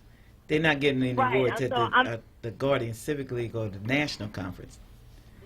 No, I said you all's upcoming events. Okay. So I'm planning on making both. So I got to get my tickets to both. Thank you so much. Keep on doing what you're doing, and I look forward to seeing you all soon. Okay, well, thank you, and take care. Rochelle, you got something coming up that's going to help your campaign? Oh, I got a campaign fundraiser coming. I guess you need sisters that. And brothers are getting it. Yes, we need every dime we can. So when is that going to be? When is it? That's October the 25th. And that's going to be at Treasures of Germantown Avenue. On Germantown Avenue. Okay. Hit me up on 5500 Germantown Avenue. 5500 Germantown Avenue. And what time is that? At Treasures. I think that's from 4 to 8. And how much? And the tickets are $20. That's all? That's for. I need my peoples to come. Oh, that's right. That's right. $20. That's right. I mean, come on out. Most politicians start at 100. But you're a people person. That's my people's thing. I got one coming up that's $100. Nice that's a nice place. So she's having it at a real nice place. Black owned and black operated. So if anybody interested, what should they do, Rochelle, about that? Call for that. For those, you can call me and I'll give you Maria's number. But the 215-397-2578 is the campaign number, and we'll let you know. Okay, and the NAACP is this Friday? This Friday, October the 11th, at the Jewish Museum right there at 5th and Market. You got to come down to the NAACP to get your tickets or call 215-455-1110. And the Guardian Civic League? Guardian Civic League. You want December? to come out to our conference and our event December the 7th, or anything dealing with the natural conference is October the 22nd through the 24th. Call 215-763-0490 or 91. Okay, well, we want to thank you, Ron. Anything? All right. Assalamu alaikum, man. I vote. Walaikum assalam, and I've been voting. And make sure you register to vote by Monday midnight, or go call your elected official, call your ward leader. You got to register by Monday to vote in the November election. Thank you for tuning in to Justice Hour. We come your way each and every first Saturday at 3 o'clock. Stay tuned for Always Best Care coming your way. God bless. Solomon Jones. Wake up with Word.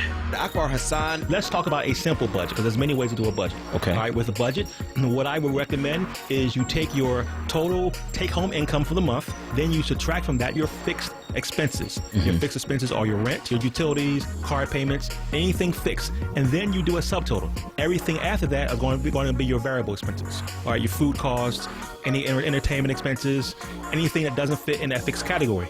Then you're going to get your net total. The bottom line, that's the amount you want to throw in the savings. Download the full podcast now at WordRadio.com. Don't miss Wake Up with Word. Weekdays, 7 a.m. till 10 a.m. on Word Radio, 96.1 FM and 900 AM WURD. Black Talk Media. Tune in this and every Sunday at 1 p.m. for the Injury Justice Show with attorney Sonny Banks and Philly's own Joe Dock as they discuss cases and topics in every area of the law. And have your chance to ask the attorney and have your questions answered every Sunday at 1 p.m. on Word Radio. Oak Street Health and Caregivers America invite you to attend CEFN's inaugural Senior Harvest Ball on Friday, October 25th from 11 a.m. to 3 p.m. at the Hilton Hotel, 4200 City Ave. For ticket information, contact Sherry Hill at 215-858-4957. Lifting every voice till earth and heaven ring. This is Word Radio. 96.1 FM and 900 AM WURD Philadelphia. Black Talk Media. The views and opinions expressed by the guests, listeners, and hosts of any program on Word Radio do not necessarily reflect those of ownership, management, or advertisers of this station.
Just move on up toward your destination. Though you may find from time to time complication.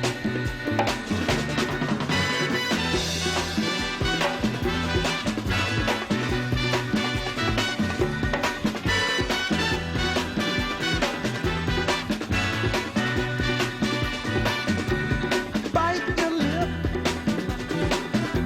and take the trip. Though there may be wet road ahead and you cannot slip, just move on up. For peace you'll find into the steeple of beautiful people where there's only one kind. So hush not, child, and don't cry. Your folks might understand you by and by. Move on up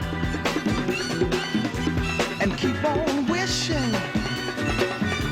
Remember your dream is your only scheme, so keep on pushing.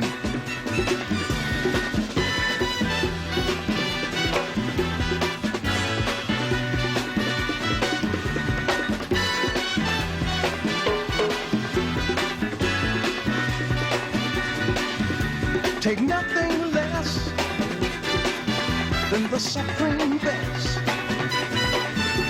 Do not obey rumors people say, but you can pass the test.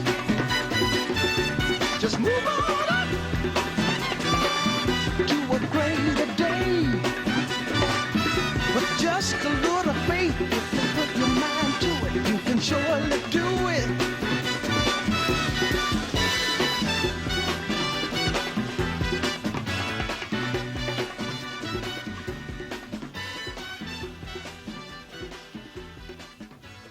Word TV. We're streaming live video of this conversation right now. Tune in on YouTube at onWURD or on Facebook at forward. Word TV. Black Talk Media.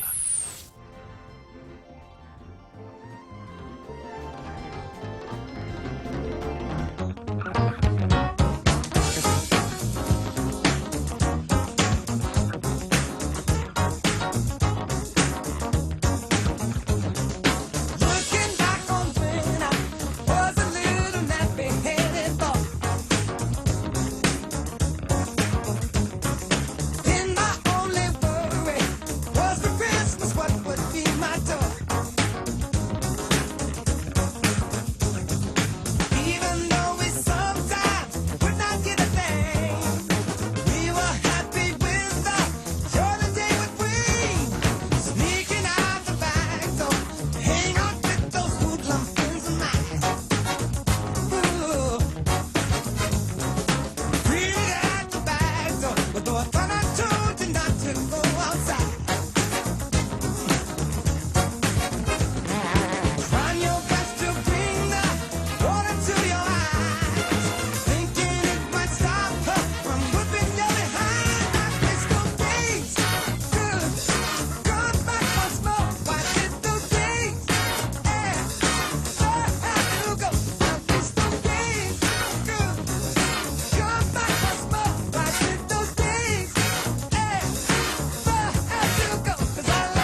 be just a foolish dreamer,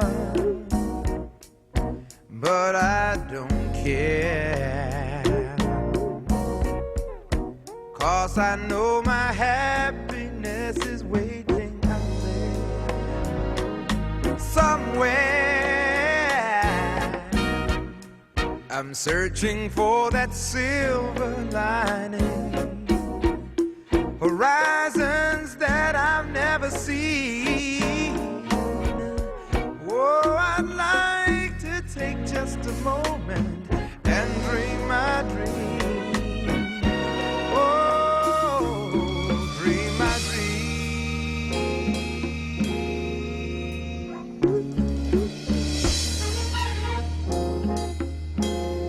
Oh, zoo.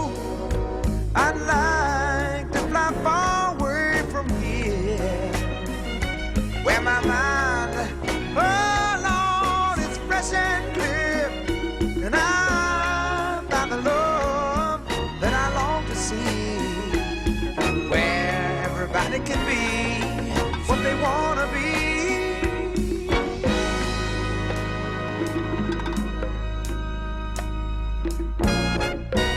Oh, I'd like to greet the sun each morning and walk amongst the stars at night. I'd like to know the taste of honey in my life, in my life.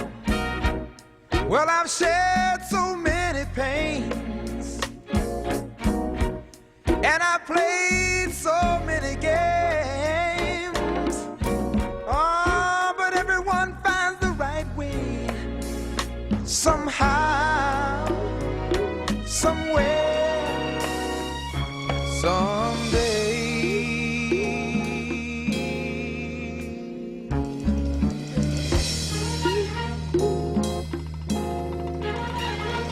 Whoa, Sue, I'd like to fly far away from here, where my mind can be fresh and clear, and I found the love that I long to see. People can be what they want to be.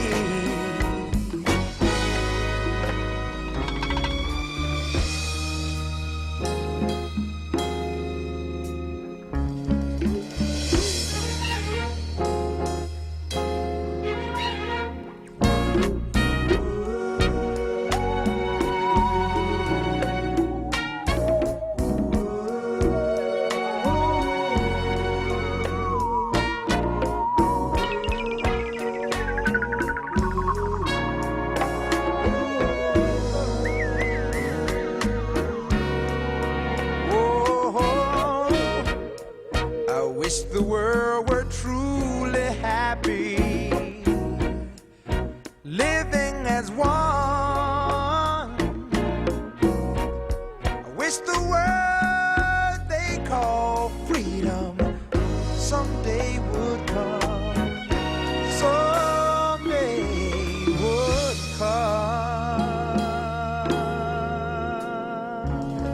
baby. Whoa, so I'd like to fly far away from here, where my mind can be fresh and clear, and I find the love that I long to see. Everybody can be what they want to be. Oh, oh yeah. Baby, zoom, zoom, zoom, zoom. Whoa, yeah.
soon, baby.